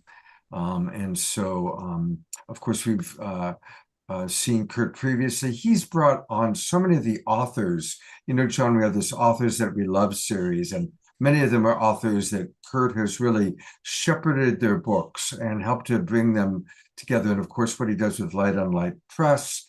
Well, so many things. John, what do you want our audience to know about Kurt? Let's embarrass him a little bit here. Okay, that's easy to do because he's so generous. And he is, in that same, Summer mentioned it earlier, that difference between pitching and pooling. Everything that Kurt promotes is about all of us. He talks about the impact networks. And whether it's authors that Light on Light are publishing, or the synergy circles he's the voice that is the glue that connects us and keeps us connected and keeps the narrative about all of us, how we're better together. That's just, and that's not, it's not a compliment, it's just an observation. That's just true about Kurt. Yeah. And he's helped me personally in a lot of meaningful ways. He said, hey, John, let's do a blog together. And he's helped amplify the work that I've been doing and we've been doing together in really meaningful ways. He's a real brother. And he's just, like you say, tireless, and he's hardcore. We call it the donkey work. We know, because that's a lot of what it takes, right? It's just to get the emails written and get it out. And Kurt's the guy, and I'm right there with him. Love you, Mr. Johnson, Dr. Johnson. Yeah, right back at you. Now, following on Patricia, what a synchronicity. So this is the portrait of White Buffalo Calf Woman as painted by grandfather White Morning Owl, who is Lakota. He's in his 90s now, lives in Sedona. And one of the other anecdotes about grandfather White Morning Owl is he was very, very close friend of grandfather Gerald Red Elk, also Lakota, who was the representative for indigenous peoples in the global dialogue with the Dalai Lama and so many other people that produced the 9 Points of Agreement among the world's religions, which was published in 2006 in a book aptly called The Common Heart.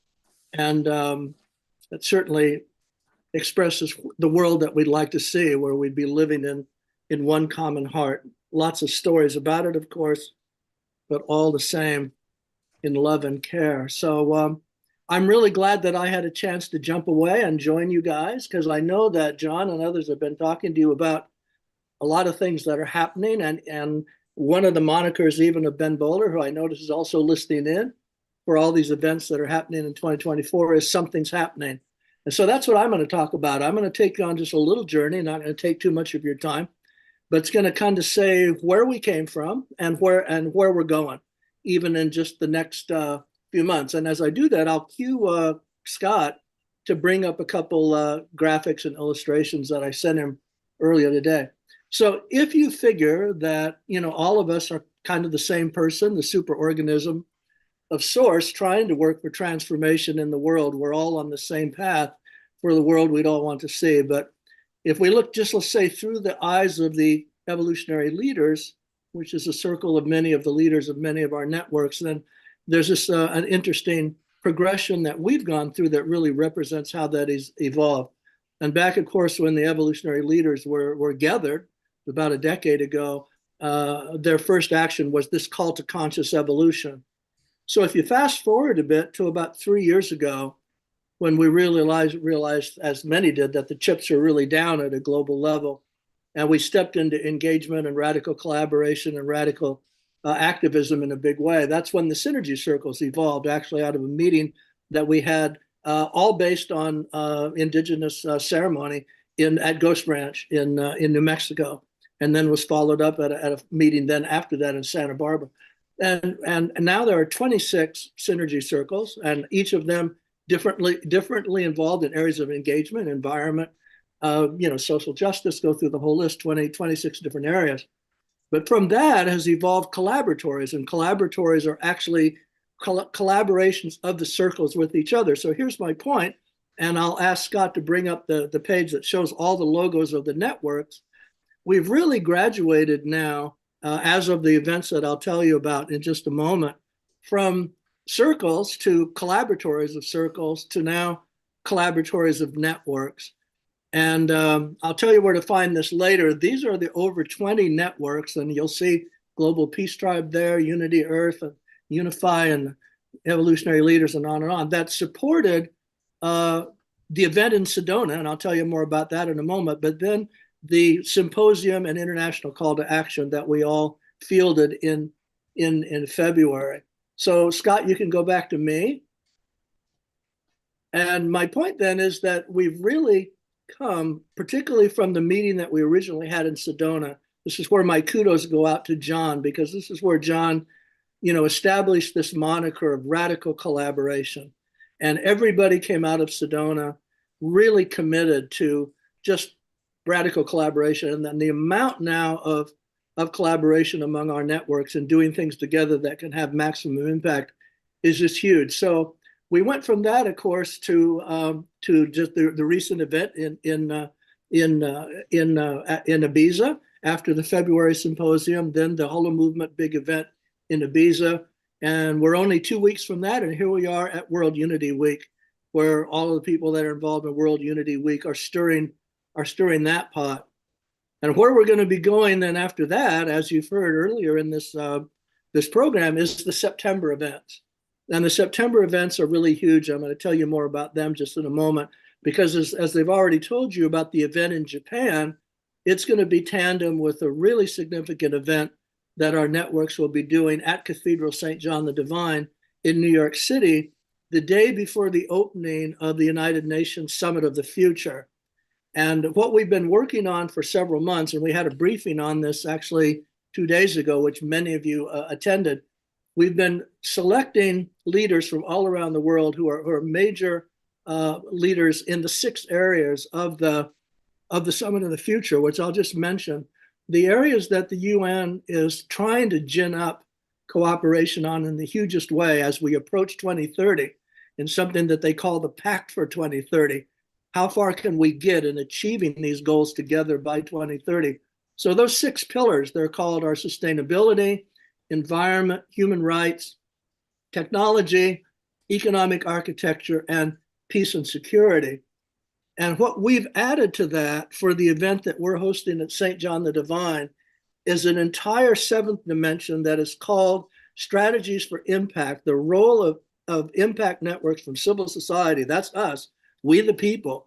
All of you have founded organizations and founded networks that your goal is to make a difference. That's what an impact network is. So isn't it interesting that all of you have formed impact networks exactly to try to make a difference, you know, in this critical time. And so September is going to be a big month with the events in New York and also the events in Japan, you know, from our networks. I'm going to jump to another illustration here in a moment, but then we go directly from September's events to October and the Humanities Team Global Oneness Summit. And Global Oneness Summit usually draws somewhere between 750,000 and 1 million people. And there again, we're going to be cherry picking from all of the former events for critical discussions at the Global Oneness Summit about how far down the road we've come. So last thing I'm going to share, then ask Scott to go to this next illustration, which is the ebook cover. Now, this is a free ebook, and this is a summary. It's the first of 2 because there was a lot of content from the February Symposium and International Call to Action. And Scott will put in the link. I'll also put the link into the chat. It's free. You can easily find it. But here's what I want to call your attention to. On about page 34, there's a reprise that's done again by John Raymer. And I just see that Ben has joined us. So that allows me to say, too, that the second volume, which is 15 more authors commenting on this journey that we're on, that's being edited right now by John and Ben for publication, probably within the next 2 weeks. So there's the volume that you've just seen, and then there's the volume that John and Ben are editing. But if you go to page 34 in the one I just showed you, there is an amazing summary of everything that's happening and where we're going that was done by John. And because it's an electronic publication, there are tons and tons of links. It's linked to everything that's happened, everything that's going to happen. And the last thing I'll say on that is there are also 5 new videos there that were cherry picked from the February Symposium on what happened there. And the reason I mention it is that in that is Omar Shah. There's music from Omar Shah. There's music from Kristen Hoffman. One of the wonderful things about digital magazines is you can, if you want to connect to music, you just push the link and you're going to hear Omar Shah singing. So it's a little bit different than the books we used to read that were only one-dimensional. So there's so much happening, and what I want to do, and there he is, the man, is just, again, to thank everybody, because stepping up to this level of collaboration, it also creates excitement and it creates inspiration. It would seem that maybe it's late here, but it's not that late when you're inspired. You know, I'm in New York City. So I'm just so pleased at what's going on. And I think what it represents is the shift of consciousness that we're all talking about and that Patricia talked about earlier, that when we can land in that place, as one of my colleagues said today, that we're all the same in the heart. We just have 1,000 different stories. And as Joseph Campbell said, 1,000 different faces, but we're all the same hero on the same journey. And I think we have to believe together that that's achievable. And I think if we believe that it's achievable, that creates a heart energy that I think is by its nature of any of the great wisdom traditions is unstoppable. So I'll stop there. but it's just nice that I could jump away and be here to join you. And so glad that, Ben could jump on. Oh, well, I definitely want to take people. This is the link that I've put into the chat box, but most people that are watching on Facebook through the Sign Network and our YouTube channels. So go to issuu.com/light-on-light/docs, and then Humanity's Sacred Mission. I know that's a lot. So people, you might even want to take just a screenshot of that if you're watching on Facebook or YouTube. It's a beautiful ebook. And really, when you go down, you can also see, look at all the amazing things that Kurt Johnson has helped us steward. And we've, many of these books, Awakening of Humanity, we just featured recently. Of course, Our Moment of Choice, we had an entire show about that incredible book. And the Light on Light Press just continues to put the light on. And Kurt, I respect you so much. Thank you. My pleasure to be in the game with all these other great players on the court. So. It's good to see all these good-looking guys and 5 amazing men. I think we need to bring a little feminine energy in. And there's only one woman I know who could handle all 5 of us, and that would be Becky Suzik. Yes, good call. Oh, love. It's good to be here. I'm back. I don't know if there's a funny story out. I lit a wax candle in the opening ceremony, and when Ben was speaking, I knocked it over, and I didn't torch my computer, but I did spill wax all over my keyboard, and it locked it up after. And so I managed to find another keyboard thanks to my son, and so I'm here. Becky, just real quick, it's funny. My mother had a pet name for me when I was little, which was beeswax, is what she used to call me. So there you go. Mind your own beeswax. And so when I alluded to an electric candle, that's what I'm doing now. My electric candle. It's wax, but it's electric, and it gives off light, and it's safer. Well, that's a good example. That's a good example of adapting as we learn. Very smart, right? Yes. We are evolving potential here. Oh dear. What I would love, because we haven't had an Omashar song yet. We've been on for 2 hours without Omashar. Oh, good. I came in time too. We're going to do an Omashar song, and then I'm going to come back to you to share with us about the co-creation circles and how our audience can participate. Fabulous. Let's turn it over to our beloved brother Omashar for a moment.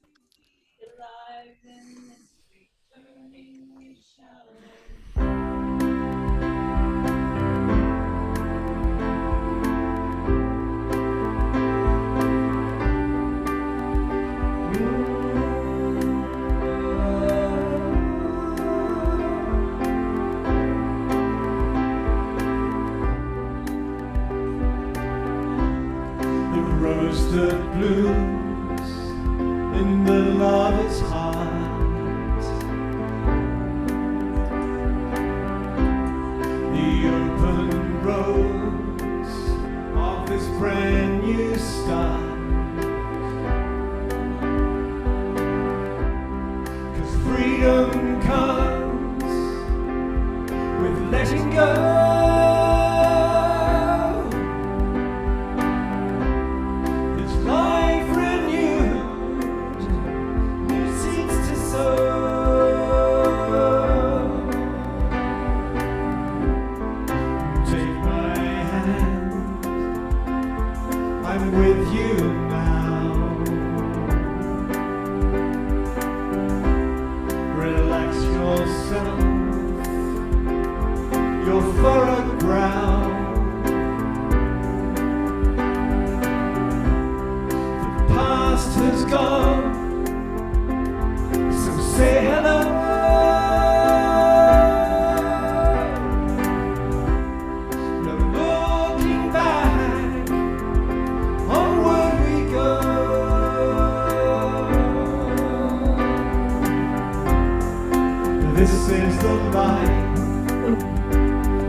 Family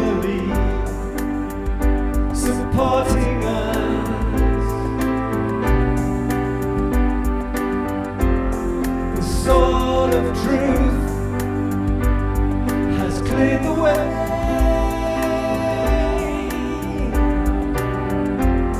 for us to rise our brand new day.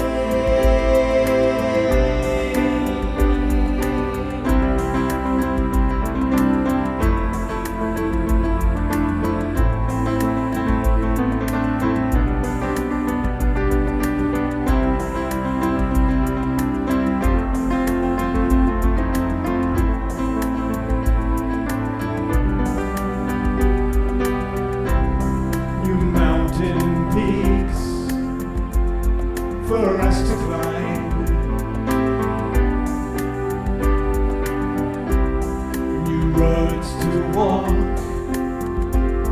no reason why. It's time to smile and be as one.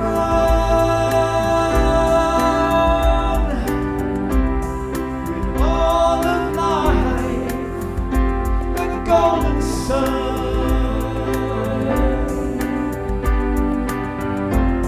'Cause this is the life awaiting us,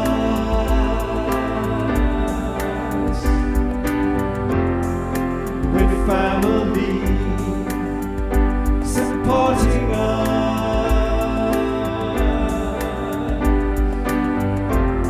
The sword of truth has cleared the way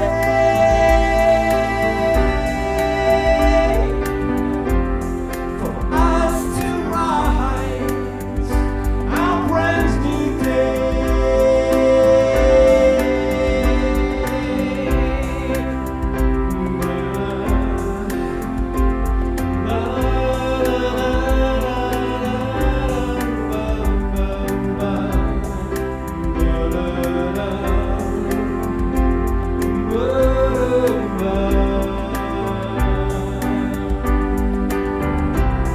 Cause freedom comes with letting go.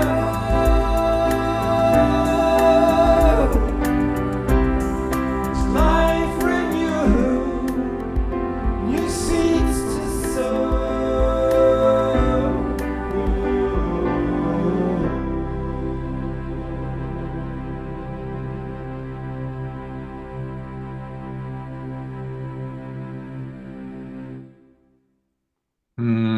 Thank you so much, beloved brother Omashar. My pleasure. As always. That background, that's a really good one. I know. I wasn't sure what to choose, so I thought, let's go with a little love. Are you going to be participating in some of the other things taking place this week? I'll be joining in most definitely, and if anybody would like music played during any of the sessions, I'm available. But I haven't actually put myself into the mix apart from being a co-creating partner. And so here we are. Hey, Becky, love. Well, that's quite an offer. So I want to make sure John and Becky that are catching. Yes, yes. Because this week I have a relatively open book. I have actually started recording, Scott, so we may get that little box in Bandcamp filled up with my new album. So I know I promised that like a year ago. However, things happen. I know. I've stopped mentioning it because I didn't want to, No, it's okay. I don't mind it being rubbed in, and the river flows where it does. And so the box that we're talking about then is when you go to omashar.com, and that's where you can learn all about him. And we always go down to Bandcamp because that's where we want to buy his albums. And it's beautiful, but look at that empty blank space. I know. And right? we want to fill that space with his newest album. So yeah, the album's called The Lightness of Being. And the songs are all created. In fact, I've got 18 songs, but there'll be 11 on that album. Wow. And, but people don't buy albums anymore, not in the way they used to. People just basically just pick and choose, and like me with Spotify, I have it on Mega Shuffle because I love music from every genre, really. There's nothing that's nicely produced that doesn't touch my heart. So yeah, Well, thank you. all right, well, go to Bandcamp, buy the albums, and let's hold the vision for the new one coming. And thank you so much, Omar Shah. And Mishar, since your dance card is full, can you dance with us on Tuesday in the youth plenary that we're doing? It's Tuesday. I'll give you more information if you could play. So what time is that at? So everybody knows. Sure, 11 a.m. to 1 p.m. and we'd love you to do the closing music. So we're doing the Voices for Youth. EDT. Anytime you talk times, I knew that. EDT. Yes, it's a date. So it won't be 9 o'clock when you're singing your time. It'll be closer to 11. So you'll have time. I know. I do get that because I'm a bit of a night owl. Sometimes I'm sort of up at 3 or 4 in the morning. So yeah, but I will get up for that. Fabulous. I'll send you more info. Thank you so much. Okay, so now Jasmine Bear wants to know all about this incredible opportunity called the Co-Creation Circle. So got the 4 of you up. And if any and all of you could just explain what this is all about and how our audience can participate. Yeah. All right. Well, let me say this. It's a new compassion game. We are together co-creating these co-creation circles. Okay. So you can't get this wrong. And I'm inviting you to play along. I'm really grateful to Kurt for sharing what we did during Awakening to Humanity's Sacred Mission. But that led us here, and we're ready for the next chapter. And what I think is really the most hopeful thing I've seen in a long time. So the combination of what I call ethical AI and indigenous wisdom enables these co-creation circles to pool and deploy resources together. And this shift from pitching to pooling is part of it. Let me just say this, that, Scott, you mentioned the sign network early on. I learned, and it was Tamsin who made this point, that our situations are caused by the patterns. And the patterns are caused by the relationships. Well, when we started the sign network and we asked people to let us be admins on their Facebook pages, that was a kind of agreement that made it possible for us to do these sine waves.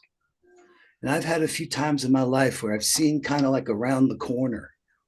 Now, let's just tell the truth. This AI thing is a huge disruption in everybody's life. It's like another form of COVID. Imagine we were all in a band and all of a sudden this new member shows up that can play like no one's ever heard before. Our music's going to change. How we play and what we play in this new band, in this new configuration is profound.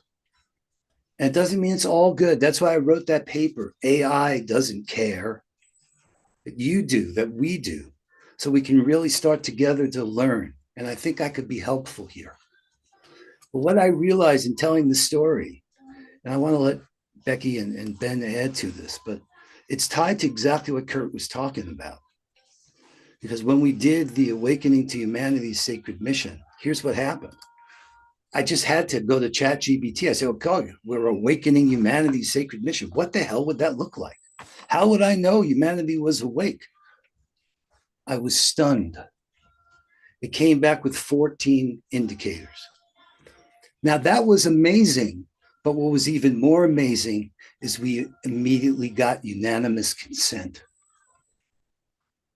I said, isn't that interesting? If it didn't come from any one of us, but came from all of us, it was thumbs up. I started to see, look at the potential for taking all of this input and summarizing it and putting it forward. And it was really breathtaking. And what I'm proposing is that we do this together. We took those same 14 indicators, and they're in the book. Kurt put them in the book. And I'm going to put the link to the chat directly to that page. Right. I mean, and it really became interesting. I said, boy, let's say we took those indicators and we grouped them into 7 sessions. We had these 7 circles. And here, I'm going to show you my screen for a second. Here's what Kurt was sharing here. But what I did was, and you can have access to all of this. That's part of the trust, is you got to know that I promise you that will be transparent and there will be integrity in this process. When we looked at those indicators, this is this idea of bridging ethical AI and indigenous wisdom, these co-creation circles for pooling and deploying resources. This is that thread from Humanity's Sacred Mission. These were the 14 indicators. You don't have to get into them now. But then I started to say, let's see if we can group them together. And there are these 7 themed sessions that each one revealed which indicators are about this. And then we summarize those indicators for each session to give us an ideal state. In other words, so like Beyond Borders, Unity and Diversity, which Charles Betterton is here as one of the co-hosts. Tomorrow is going to be there. Another session on building bridges, global collaboration for peace and equity. Now, I'm not going to go through them all. I just want to give you the high level. This one on Beyond Borders, the summary of those indicators became these 4 sentences. This is imagine this world. In a world united by diversity and compassion, we envision a future where personal and spiritual growth fosters global mindfulness, emotional intelligence and interconnectedness, art and creative expression flourish, reflecting the rich tapestry of diverse cultures and perspectives, nurturing a profound sense of global community and empathy. Solidarity movements and activism for social justice, environmental sustainability, and human rights thrive, creating a just and equitable world. Together, we transcend borders, embracing our shared humanity and working collaboratively for the common good. Now imagine if we juxtapose that ideal state with the current state and use the genius of indigenous wisdom, the indigenous ceremonial change process to say, boy, why are we stuck? What's keeping us in this out of balance condition? So built into the session is a step down that sequence that Patricia has articulated for us. And each of these sessions has a framing question. And I'm asking you to go there now, go there today, because all of us answering these questions allows us to once again use this AI group consensus to summarize our answers and begin these sessions by saying, aha, how do we feel about this ideal state? How do we feel about the current state? And our answers to those framing questions become the basis on which this change process, that's a ceremony, happens. And I have a feeling if we really play, what we're going to create is nothing that we can imagine going in. Now, I don't know. I'm willing to be wrong, and I promise I'll be transparent. But I just, my instincts tell me we're really on to something, combining ethical AI, indigenous wisdom, and this pooling of our wisdom to deploy resources, to actually do the work we need to do to get Kurt what he needs to have the deep and rapid transformation that he's been working on in September be something beyond anything he could have done without our support. And what Ben's visioning for Unite for Peace, the global broadcast in September, and what you're doing with youth, this is a chance for us to really turn what we have into what we need. I think there's a pathway there. I could sense it. Am I excited about this enough or what? You are really passionate about it. I'm really excited about it.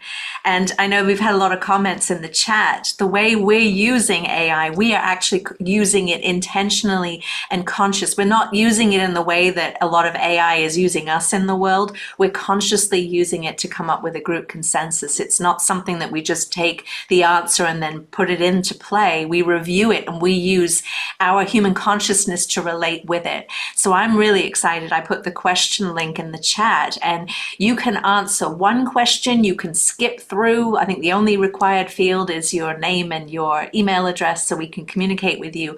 You can answer the questions. You can be as elaborate as you'd like to. You don't have to answer all of them. You can go back to the forum the day after tomorrow and do the next day's question. But what we'll do is we'll take the collective essence of our answers and begin each of our co-creation sessions with the group consensus answer to get us talking, thinking, learning, growing, and engaging. So I'm really excited about it. And I'm grateful to you, John, for your imagination and the way the answer to how is yes, and you are the wizard of yes. And so I'm really grateful to the way you are always reframing and looking at it, and it doesn't stay stale at all with you. So thank you, brother. She put in the chat box, but here, oh, whoops, wrong one. I'm going to go to the document that you can find. And, this is why it's really good to come into the Zoom room where you can get the links to all of these things easily. This is the co-creation circle. That's the form, right? That Right. form has the framing question. So if you go next there, right, that's the overview. Each I think session. you have to put your email to do it though. Yeah, put an email in there. Yeah. That's all you got to do. And that lets you have access to all the data. So that's what I promise. So here's the ideal state on top. There's the framing question. That little image to just remind you of the summary of the indicators for that session. Now go to the next one, right? Next session is on building bridges, global collaboration for peace and equity. Well, here was the vision of the ideal state. Give us the answer to that question above. You see, just above there, Kurt, Scott. Yeah. Right there, you put in your answer. Then what we do is take all of those answers and summarize them. And we wrote a prompt that says, okay, we've had these answers. This is what we're trying to accomplish. What's the summary?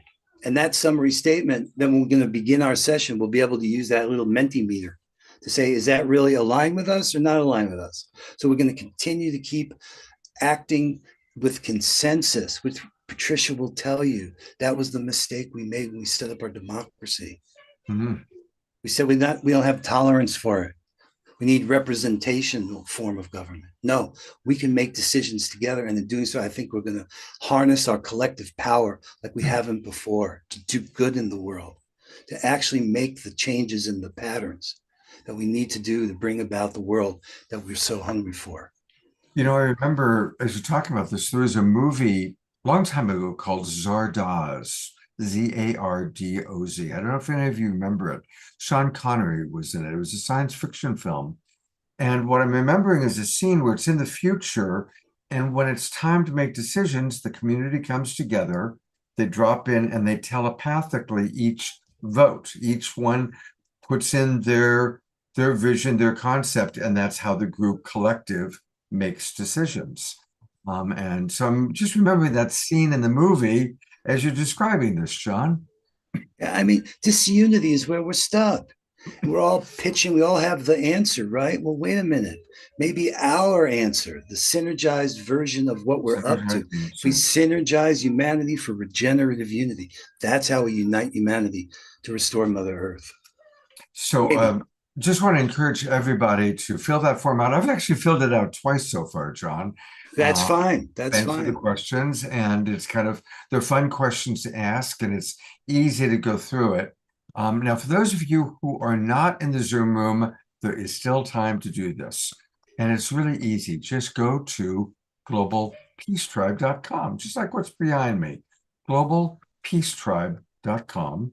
And that's where you can learn all about us. You can learn all about the different people that we have on our shows, all the different things that happen, and then just click register for the new season. That'll take you to our registration page. There's all sorts of different levels you can come in on, but at any of those levels, you're going to immediately get the links to all of our Zoom rooms. We do shows every Wednesday and Saturday night. And you'll get the links and you can come right in right now. We still have some show left that we're going to do. We're going to have a beautiful KES group healing that's going to happen. So you can still come on in and get into the chat box and get the links to what's happening. Also, in addition to our show every Wednesday and Saturday night, we now are doing a film series. We had a film last night that was very powerful. And we've got all sorts of extra events happening. It's summertime, so we're going to be coming to you from some of the festivals happening. So we are the Global Peace Tribe. We bring you what's going on, but what's going on this week is World Unity Week. So I'm going to go back to Becky and John and Ben to kind of wrap up and let us know how people can participate in World Unity Week. Where's the best place to go? You guys all have screen sharing privilege, so take the audience a little bit on where they can go and how they can participate in all that's happening this week. Well, some of you already know that where it's at, and my cat is saying it as well, you can probably hear him meowing, is oneworld.earth.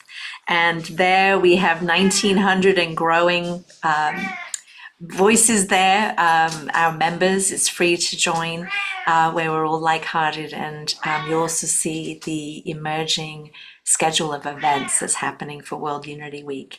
And Ben, I think there's probably another link that we want to share as well. World Unity Week, yes, worldunityweek.org. So if you go there, the main difference is the worldunityweek.org, you're going to get the broadcast.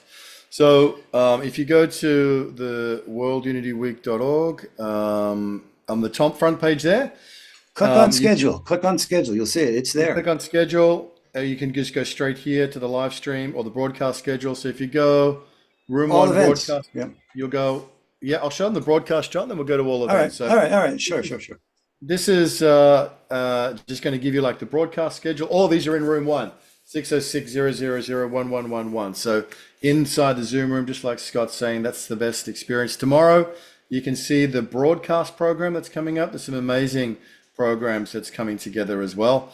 And that is all linked there. And then, as John said, if you go to all events, back to World Unity Week, and then this is all worldunityweek.org. You can navigate to all these different places, including the all events. And if you go there, yep, and then you go there and it'll give you a list of the things that are happening in all the different rooms. You see Summer Joy's dancing there, and you'll be able to get the Zoom link and where to find it. You'll be able to see the plenary events as they come there as well. So all events is a great place.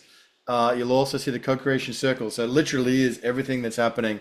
That's a really good place to see what's happening. One World is a great place to get engaged and stay connected with what's happening. So they both serve different connected purposes. But worldunityweek.org or oneworld.earth is where you want to go. Fabulous. That's what we needed to know.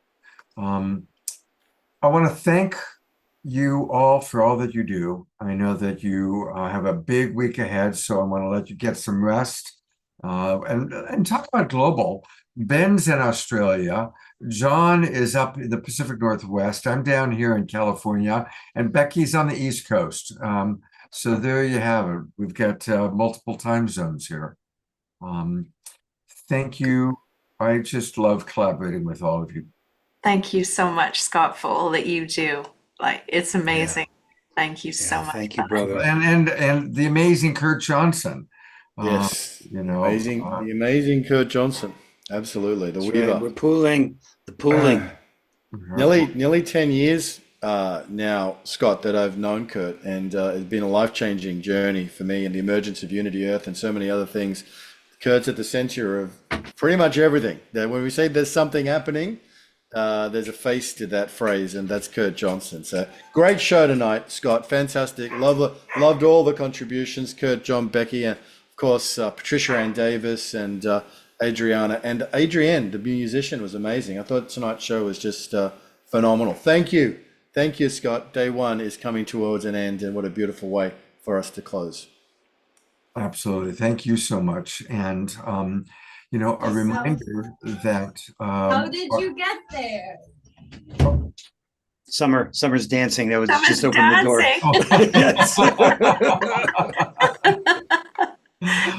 Well, we are going to actually all go to Summer's dancing. We still have a KES group healing that's going to happen. So we're going to go to that in a moment, or people can go right over to the Garden of Joy. Also, there's a wondering about our summer season. Summer season has actually begun. Registration has begun. We've got 2 more weeks of the previous season, and our new season officially. The new Zoom room links start July 1st. But the summer season has begun, so this is a good time to register if you've not registered for our new season. I just put the link into the chat box, so you go to globalpeacetribe.com and you can register. People may want to swing over to Summer Joy's Dance-a-thon. I'm going to, of course, stay on and host our video with Norman Love. But we're going to have one final Omashar song. We always like to conclude with Omashar. So, Mr. Omashar, I'm turning over to you, partner. And thanks again, John, Becky, Kurt, Ben. Thank you all so very much. Thank you, Scott. Thank you, brother.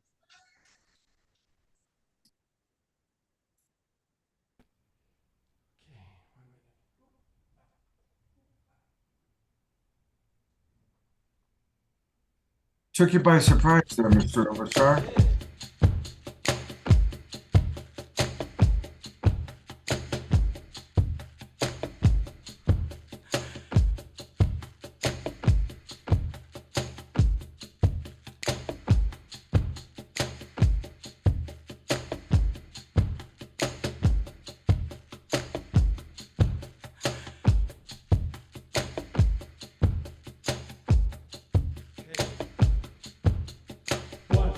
Two, 1, 2, 3, 4.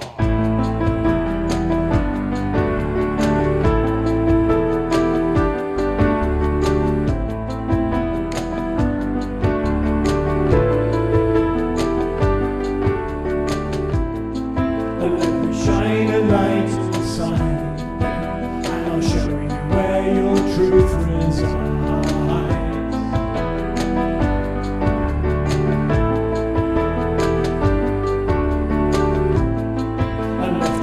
Up to the skies, and I'll prove to you that nothing dies.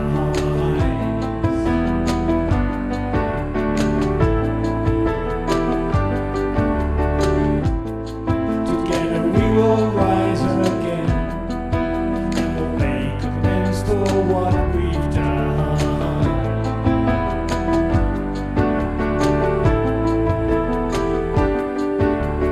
I know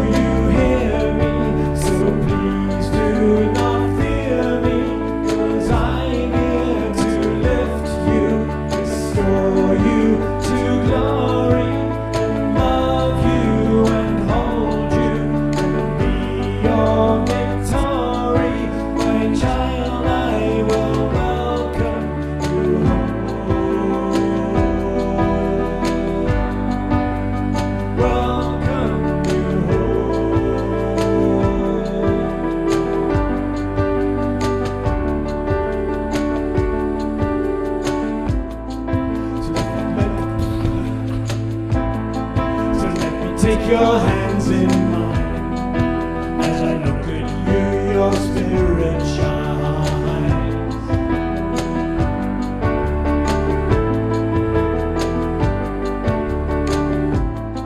You see, it's true that we are one, and we came out from the central sun.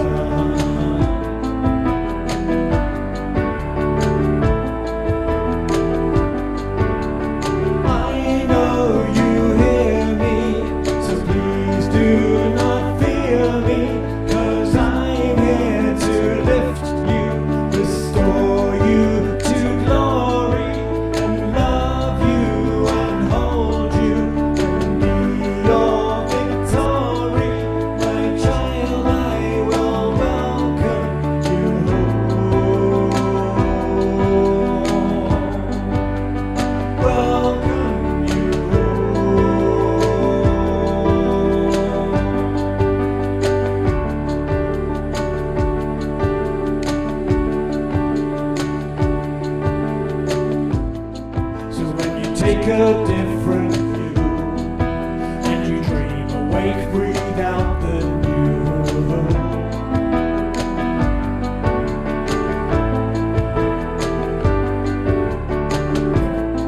The world will come alive again as we dance and sing and make new friends.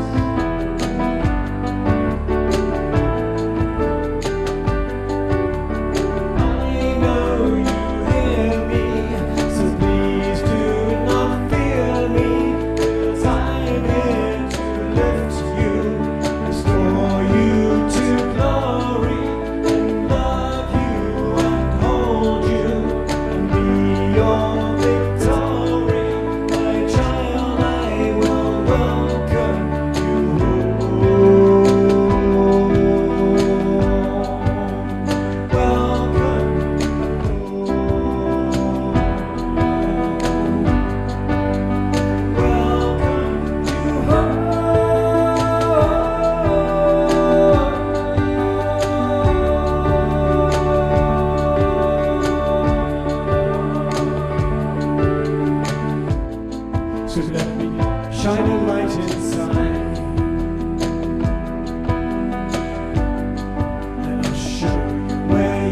truth resigns.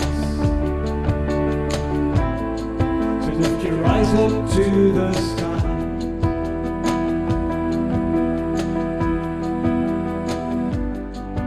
And I'll prove to you that nothing dies.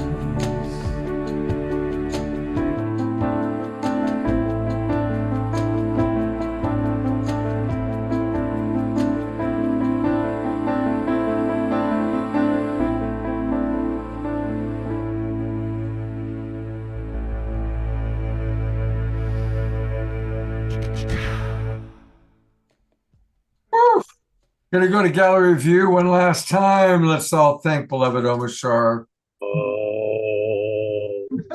Om. We have a lot of different names from now that he's traveling to Japan. We're calling him Global Shar. On nights that he does 3 songs, it's 3-song night. And Omastar. There's a lot of different names coming up for him, and we love him very much. Thank you so much. Absolutely. All right. I encourage, this is one of those times, even though we're going to continue the show, you are all welcome and invited to head to a different Zoom room. The only time I ever invite that to happen. You're welcome to go to dance with our beloved Summer Shori Raymer. The link is in the chat box. Or those of you who want to stick around, we have a beautiful KES group healing. Norman was lined up for tonight. He had something come up that he had to take care of this evening.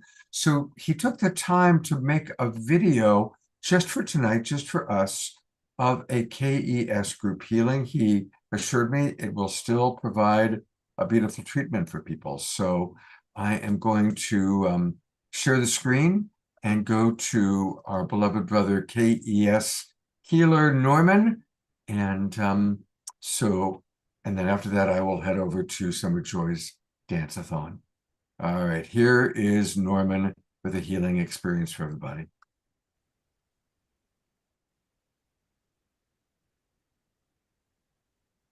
Thank you, everyone.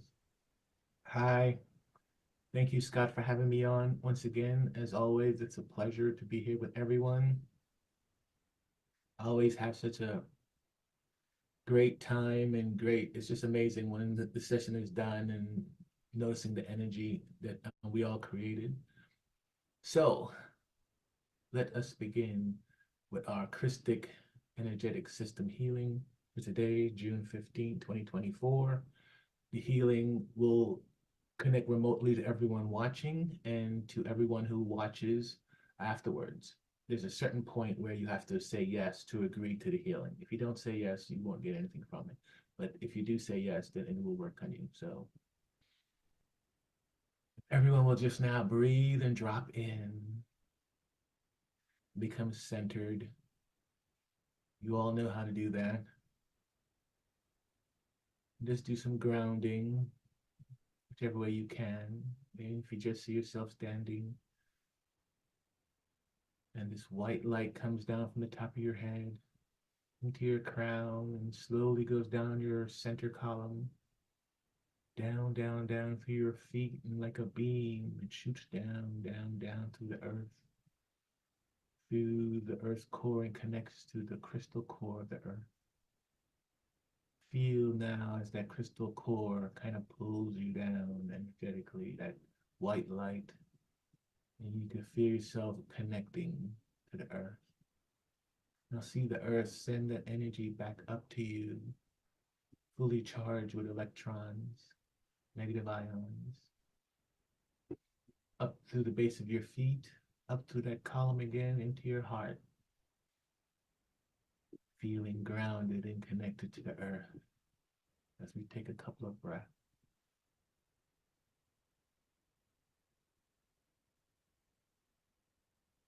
As we're in our heart, we just smile and feel the gratitude.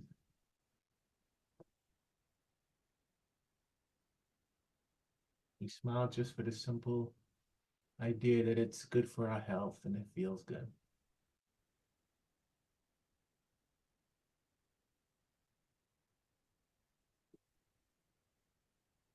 Now, let's all individually become aware of ourselves. Just aware, just notice.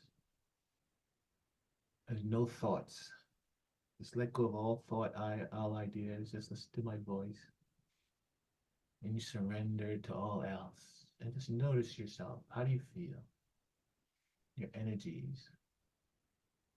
We're going to notice again at the end to see how we feel, just to see if there was a difference, to see how the journey was.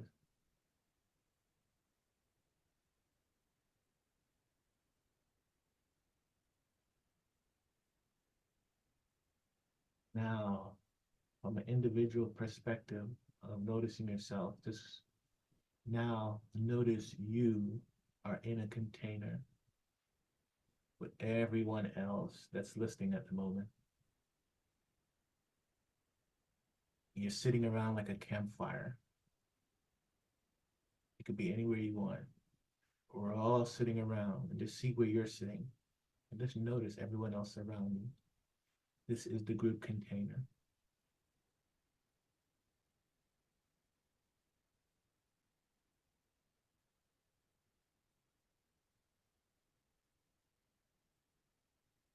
As you see the group container,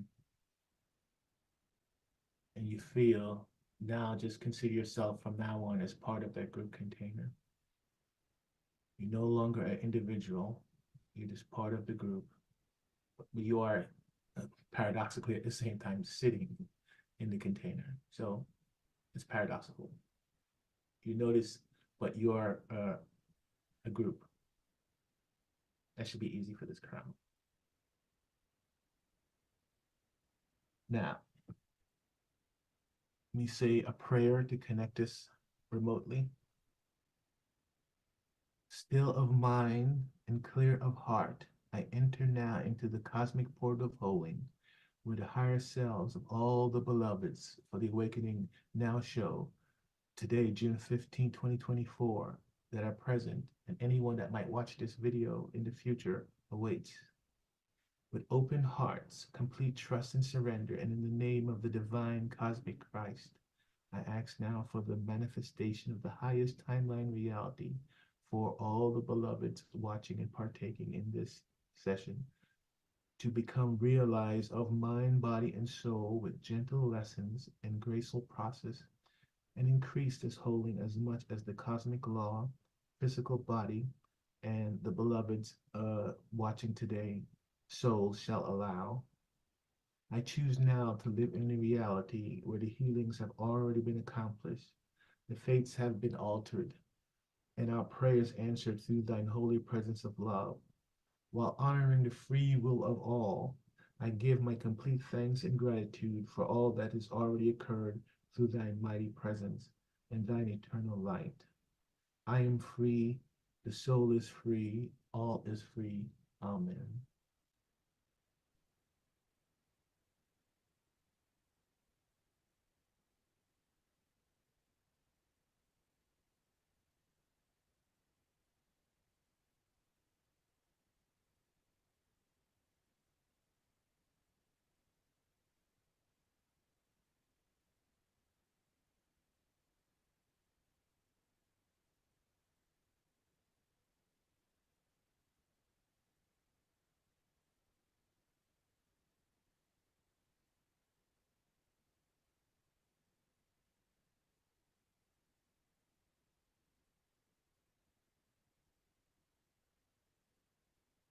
I, Norman Love, upon the cosmic Christ, I, Norman Love, call upon the cosmic Christ Supreme Intelligence to support and facilitate this group KES holding session.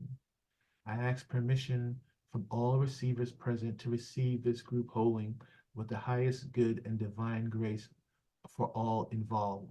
If you agree to this remote session, just say now out loud, yes. I request on behalf of all the beloveds who have said yes, the session of the Divine Intelligence of Christic Energy System to receive this session of the Divine Intelligence of Christic Energy System with grace and ease and with joy. I invite the Cosmic Christ energy to connect with us now in the most appropriate way for all involved.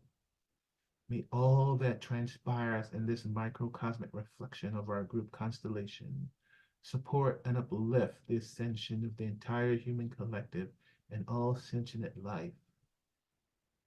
I also call forth assistance from the Divine Heavenly Mother and Heavenly Father presence to overlight this group container with pure, unconditional love from the Most High.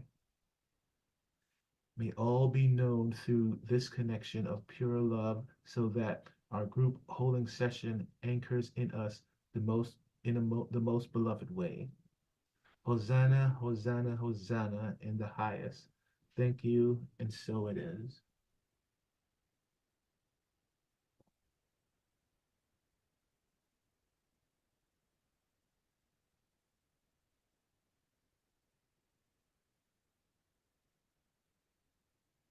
We now have secure, strong group connection.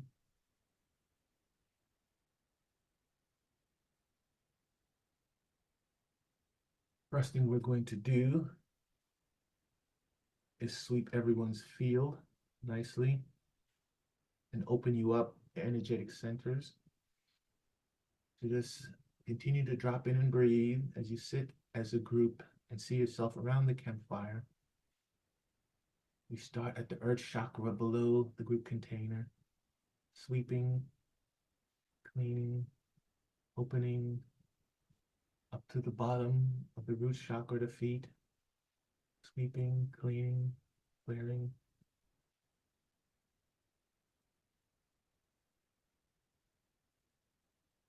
Breathe and relax. You might even notice some energetics as we work with the root chakra, sacral chakra, sweeping up, third chakra, sweeping up to the heart chakra,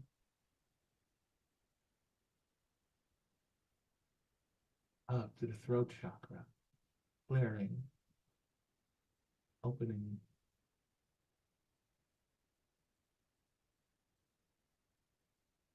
up to the third eye chakra of the group container, clearing, sweeping, opening, up, up, up to the crown, clearing, up to the soul chakra, 6 inches above the crown.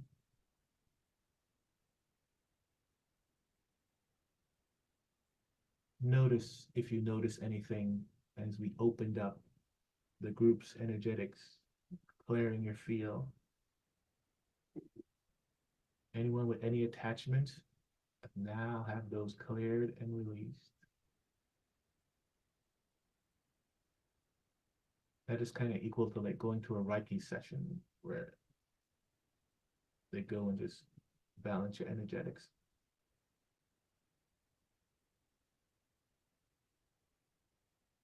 And you sit and just continue to breathe and notice as we continue to work on the field, all the individuals in the container, clearing, removing all that doesn't serve you at this time from your energetic field.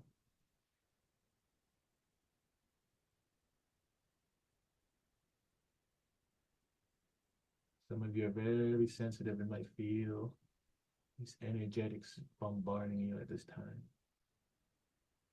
Christic energies.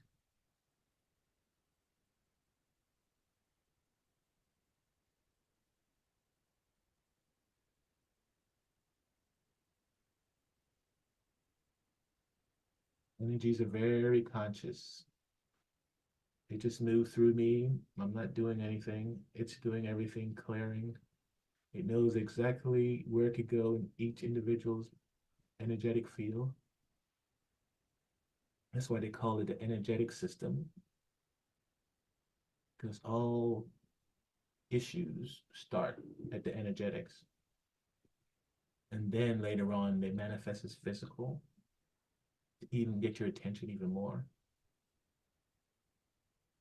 But if we deal with them at the energetic level, you'll never see them in the physical.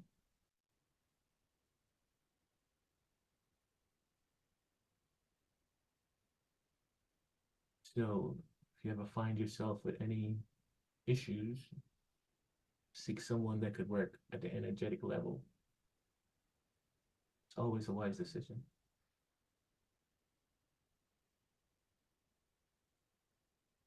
And now we'll just send some direct crystic light to the heart chakra of the group container.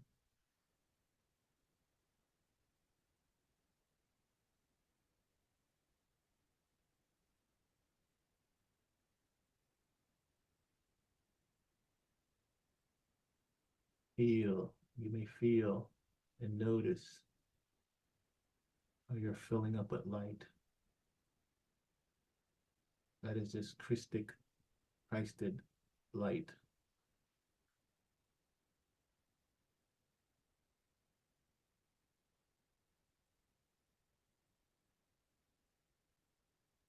Balancing any energetics that's out of alignment at this time. Different for each individual, as we all may need something someplace else. Whatever part of your system, chakra is out of alignment, it'll go there and work on it, just neutralizing it, balancing it.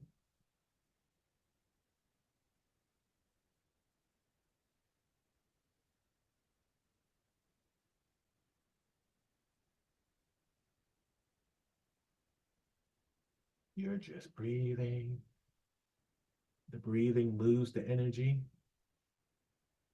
That's what the air element does. And moving energy is good.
Four,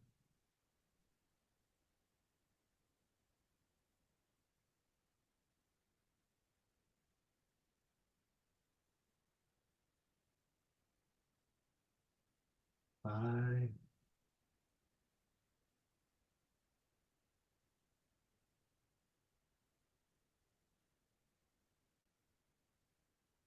6.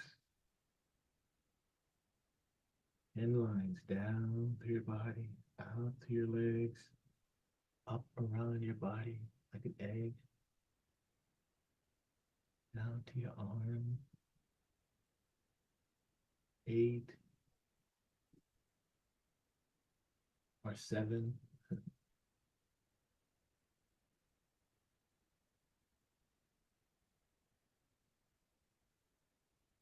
8.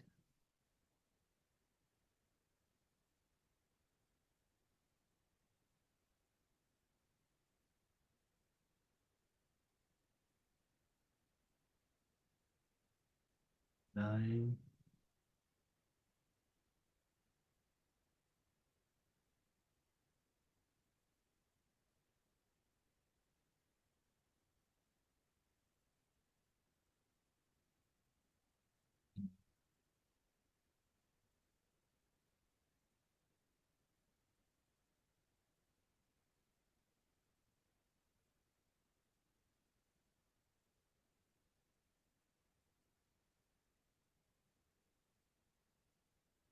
All the beloveds present,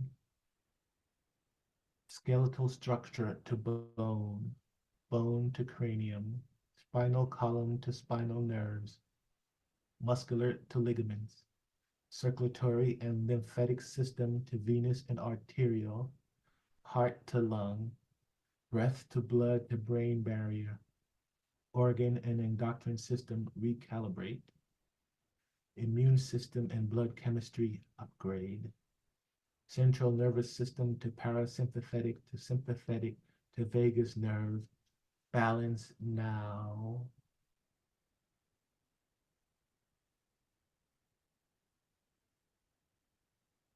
What that does is just upgrades and align a lot of your body systems.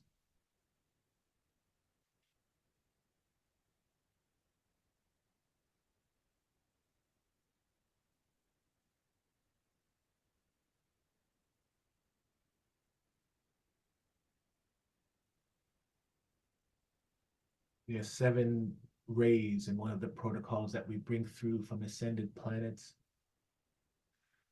and to help us heal. And before this session, I asked what would be the best for this group today, June 15th. And the answer was the sun, the moon. The moon is the diamond white ray. And so we're going to use that to sweep our field, as you'll see in a moment. That one hasn't come up often in the past when I did these group sessions, but it came up today, so that's very interesting.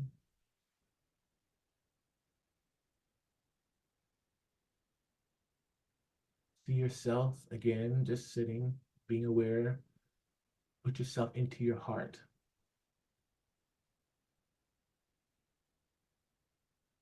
Your awareness is just sitting in your heart. And now send that awareness down through your column into your root chakra. As you sit in your root chakra now, just see the color red in the root chakra. See it glow bright red.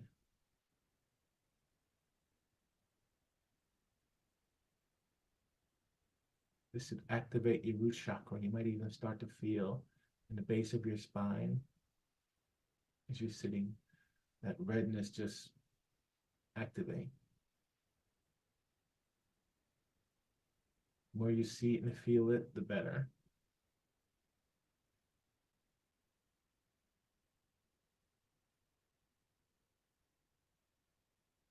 Now, see that redness shoots down, down, down below you into the earth, connecting to the root of the earth, the crystal core of the earth, like when you grounded. Send those energies back up from the earth, all the way up again to that core, the redness, connecting back to your root, but keep going up, up, up to the other chakra, to your spinal, up to your heart. See that energy shoot up now to your throat, to the top of your head. Set your intention for it to go high up into space, into the sky above you. And set your intention to connect to the ascended version of our sun and our moon.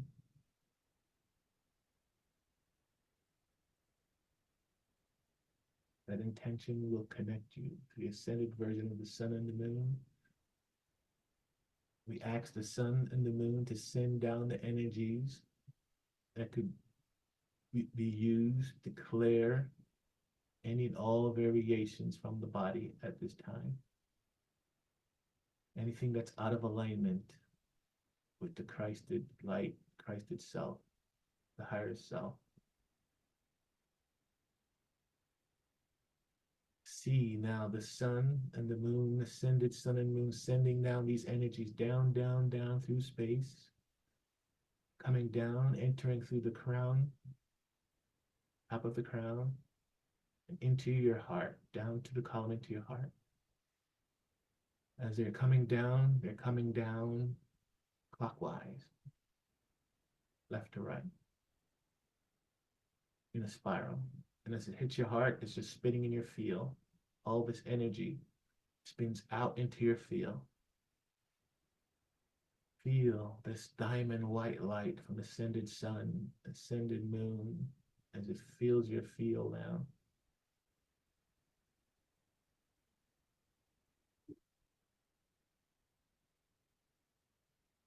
Continue to feel this energy as it comes down through your column, this diamond white light, hitting your heart, spitting into your field, filling your field with this diamond white ascended energies.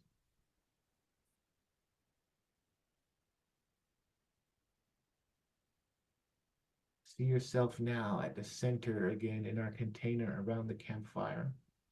And as we sit there in the middle of the fire, around in the center, is this diamond white light that we formed in our heart spinning. And now we're going to see it burst out into concentric circles from the center, poof, going out, hitting us, and then going out beyond the circle.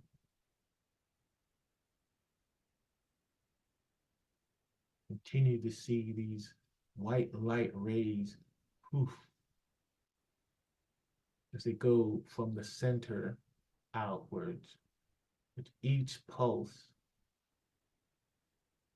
the group container around this campfire is seeing this white light pulse of this diamond white ray, diamond white light emitting, and it hits your body from the front and goes out the back of your body.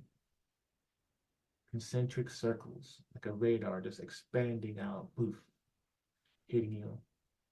The idea is to feel it, to see it. Nothing but this white diamond light in the space that we're at right now.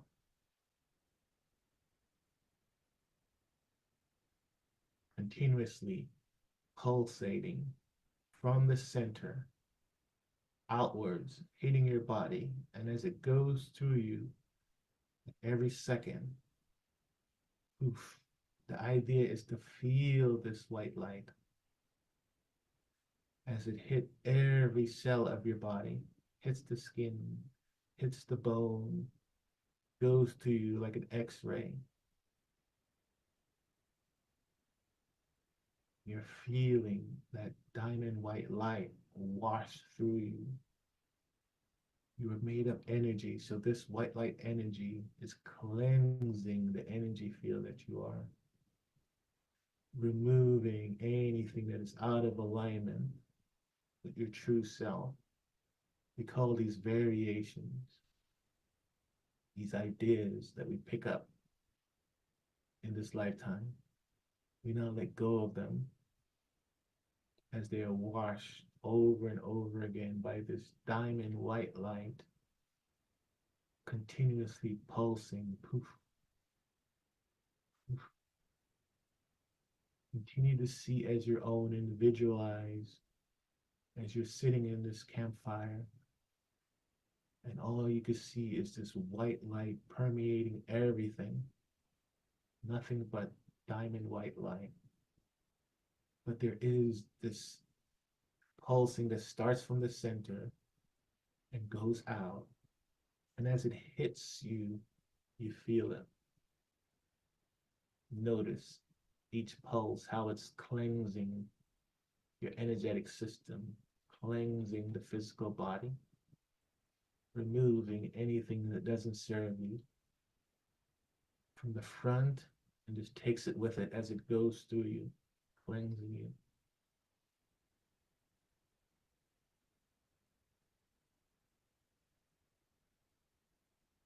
Continue to see as these pulses intensifies the energies being provided by the ascended sun and the ascended moon.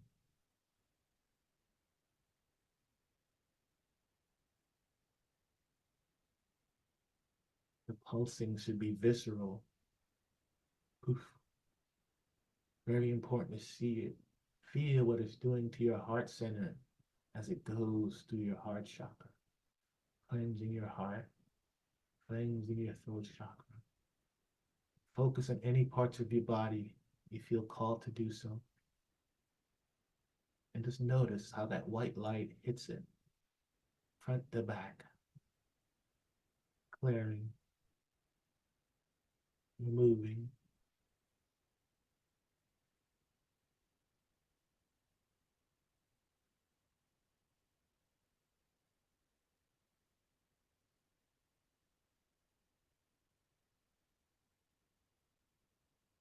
Just notice how it feels. Notice how you're feeling compared to when we first started. What is the difference? Is there more light somewhere?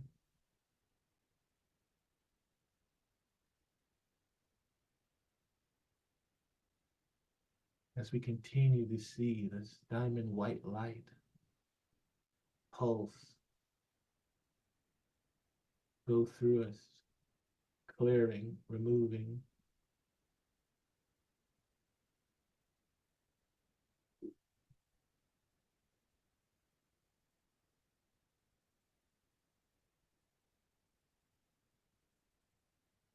It will continue to pulse.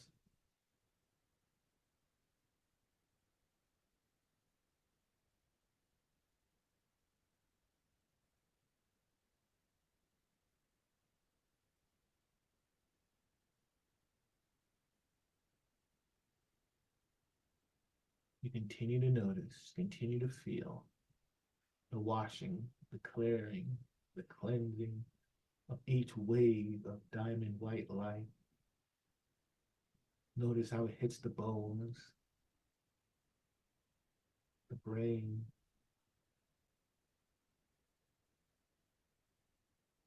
You'll be getting stronger and stronger with each pulse. Diamond white light pulsating, moving through you, clearing.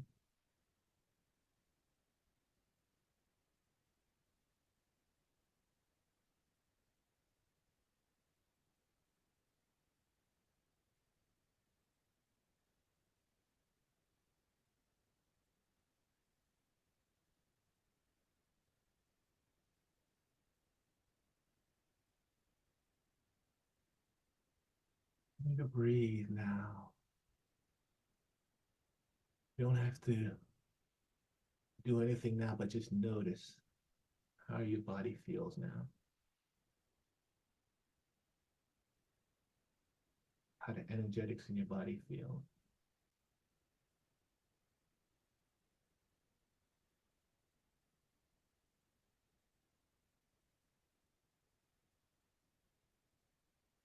As we sit down, just let the energy settle down naturally. Just notice as you continue to breathe and moving the energies where it needs to go.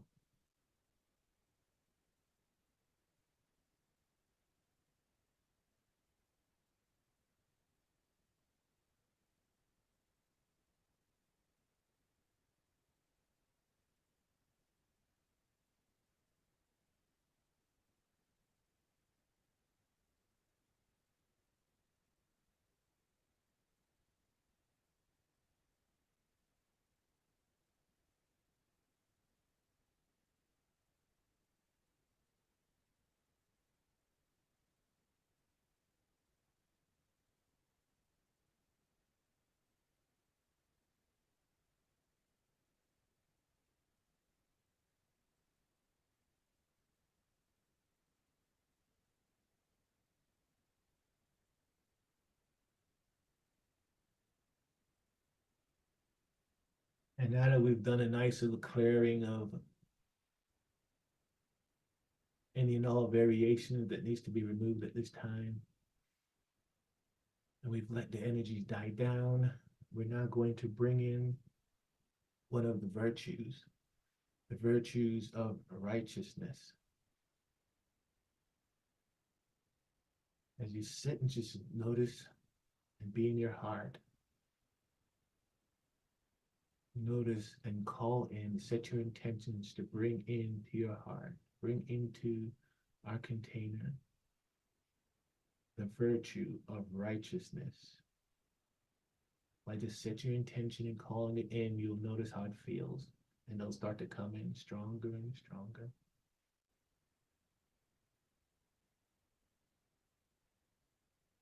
Notice what righteousness feels like as you simply call it into you. And it appears.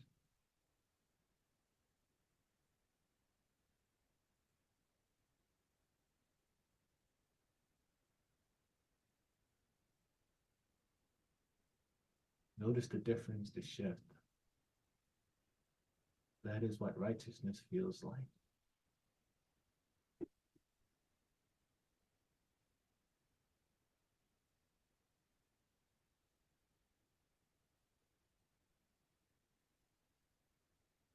We call in the energies and the frequencies of righteousness after clearing our field, after sweeping our energetic field, after clearing our energetic lines, soul lines like we did, the 10 lines, after the golden, the diamond white light cleared our field, we now call in the energies of righteousness into that clean energy. So now you will walk around with this frequency, this energy of righteousness. Just imagine what you will create with this frequency, what you will attract, what you will become. The most important is just to feel it now as it comes into your field.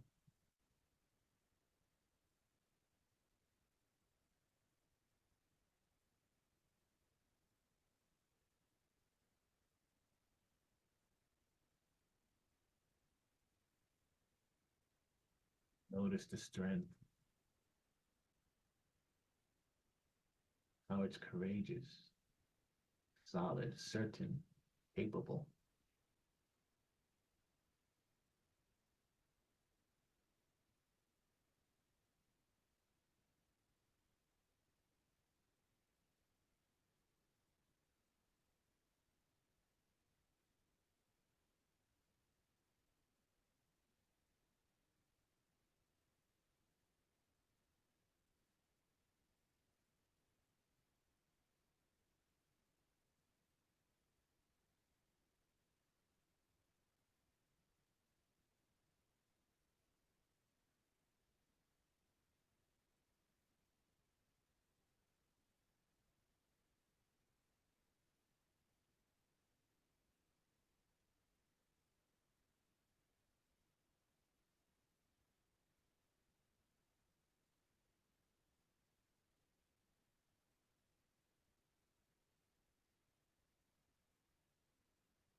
Remember that you could always re-watch these videos and you'll experience the same energies as the first time. It's very quantum.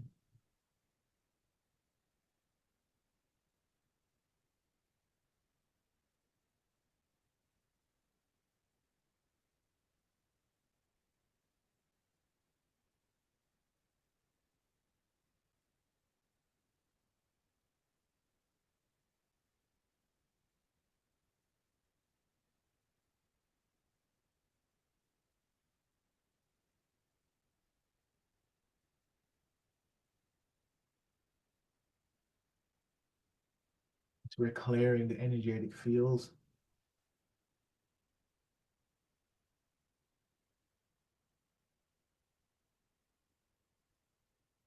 There's 7 layers to the energetic fields. We're going to focus on the etheric layer. And as you sit and just breathe and notice, we're going to clear and work on the etheric layer of the container, everyone in the container.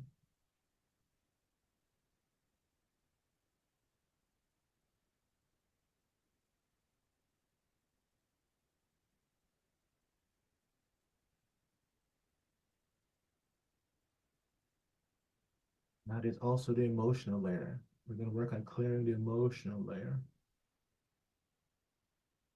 Sometimes our emotional layer gets a little muddy. The emotional layer of this container is indeed a little strong, so we're going to clear it to 0.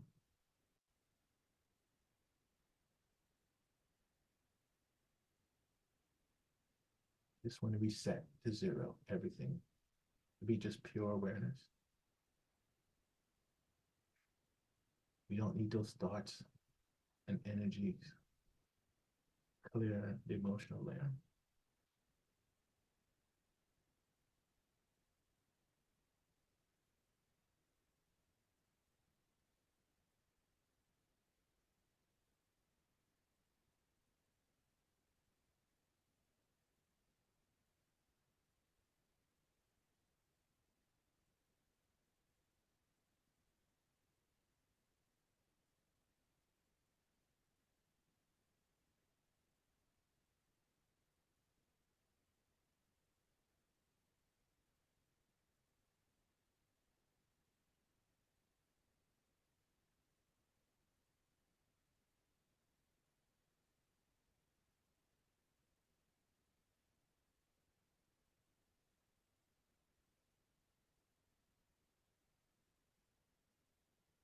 You find yourself being a little bit more emotional, centered and balanced. Nothing will be able to move you.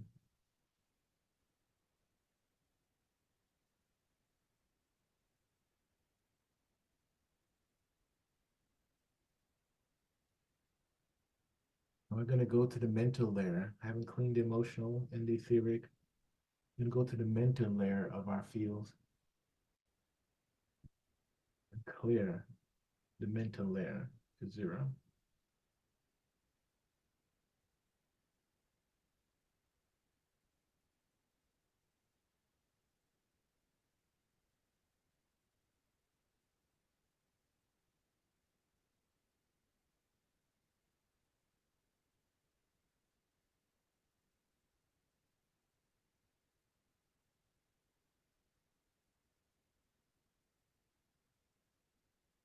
Everyone is in good mental state for this container because that was pretty clear.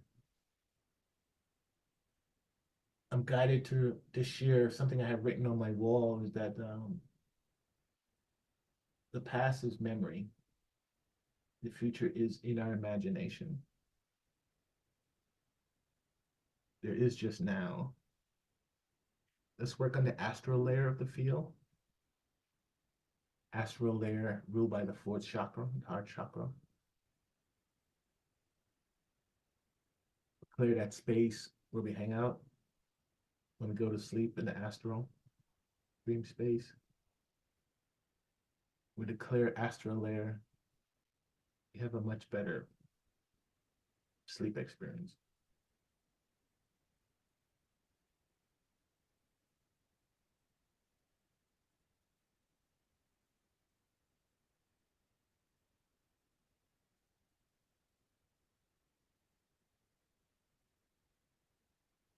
Now let's clear the Akashic layer of the field, ruled by the 5th chakra, throat chakra. Connects us to all our past lives, so we can access that information. Clear the Akashic layer of the field to 0.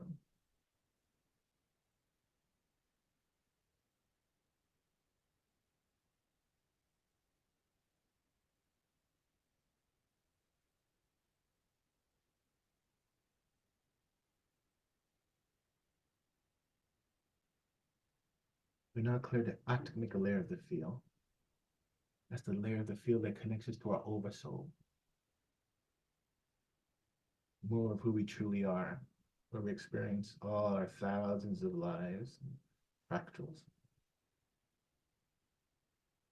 It's at this layer of the field we start to remember all our lifetimes.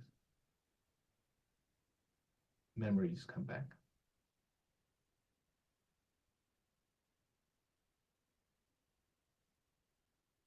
Intuitions increase.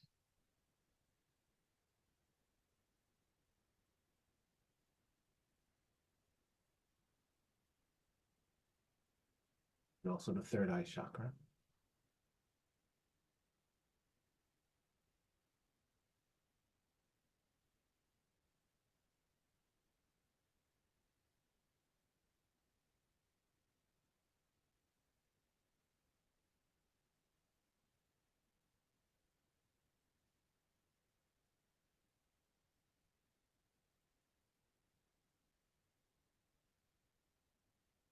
We now go to the celestial layer, around the crown chakra. That's the layer that connects us to the creator, source. Unity consciousness.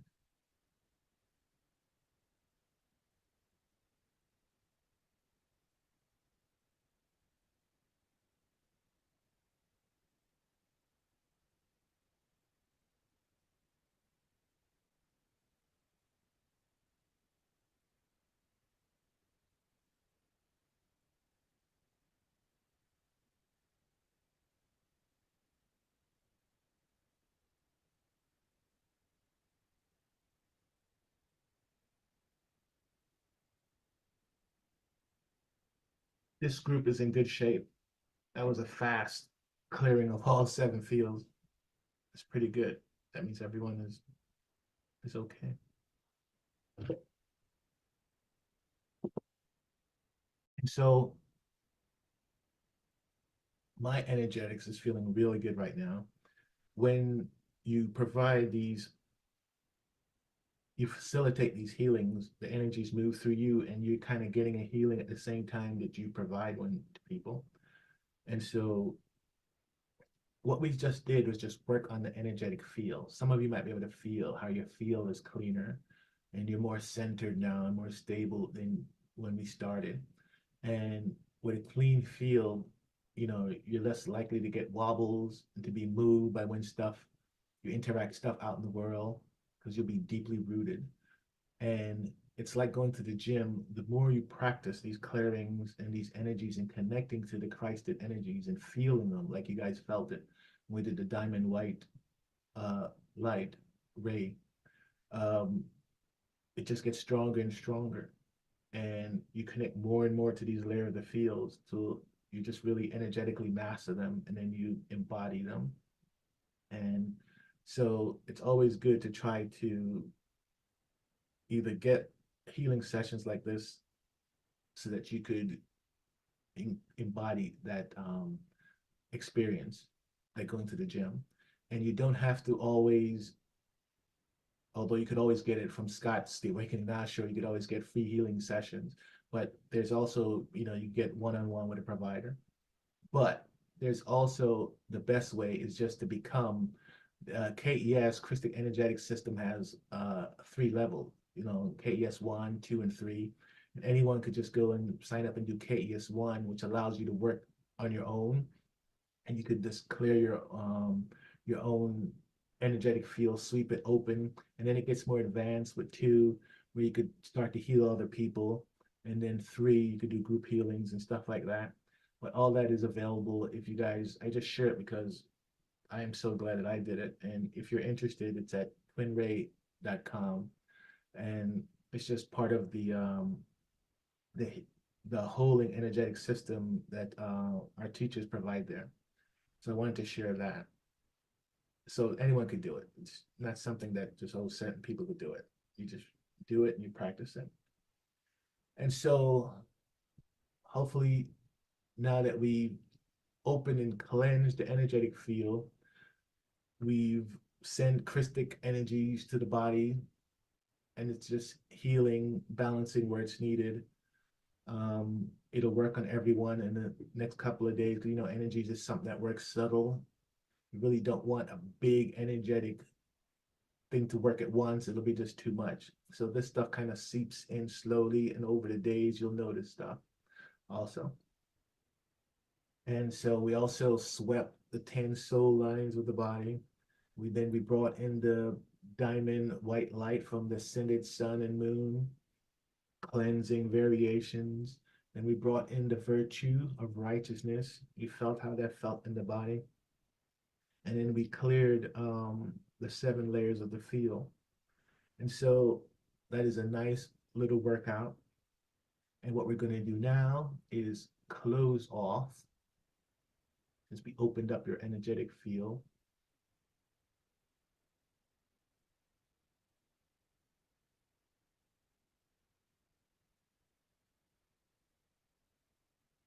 We don't want to leave you open up. We want to close off your field, seal, starting at your crown, the group container, sweeping it one final time, closing it, down to the crown, third eye, as we go down the body, sweeping it again, a final sweep, closing off the throat chakra, sweeping down to the heart chakra, down to the third chakra, down to the sacral,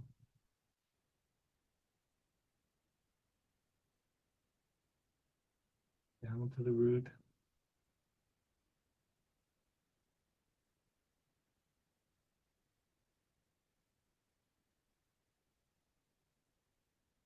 bottom of the feet,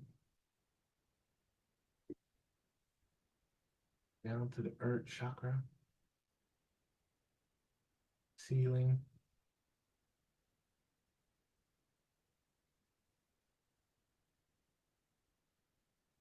and with that, we're complete. Thanks everyone for partaking. Hope everyone have a great rest of your night and a weekend. Back to you, Scott.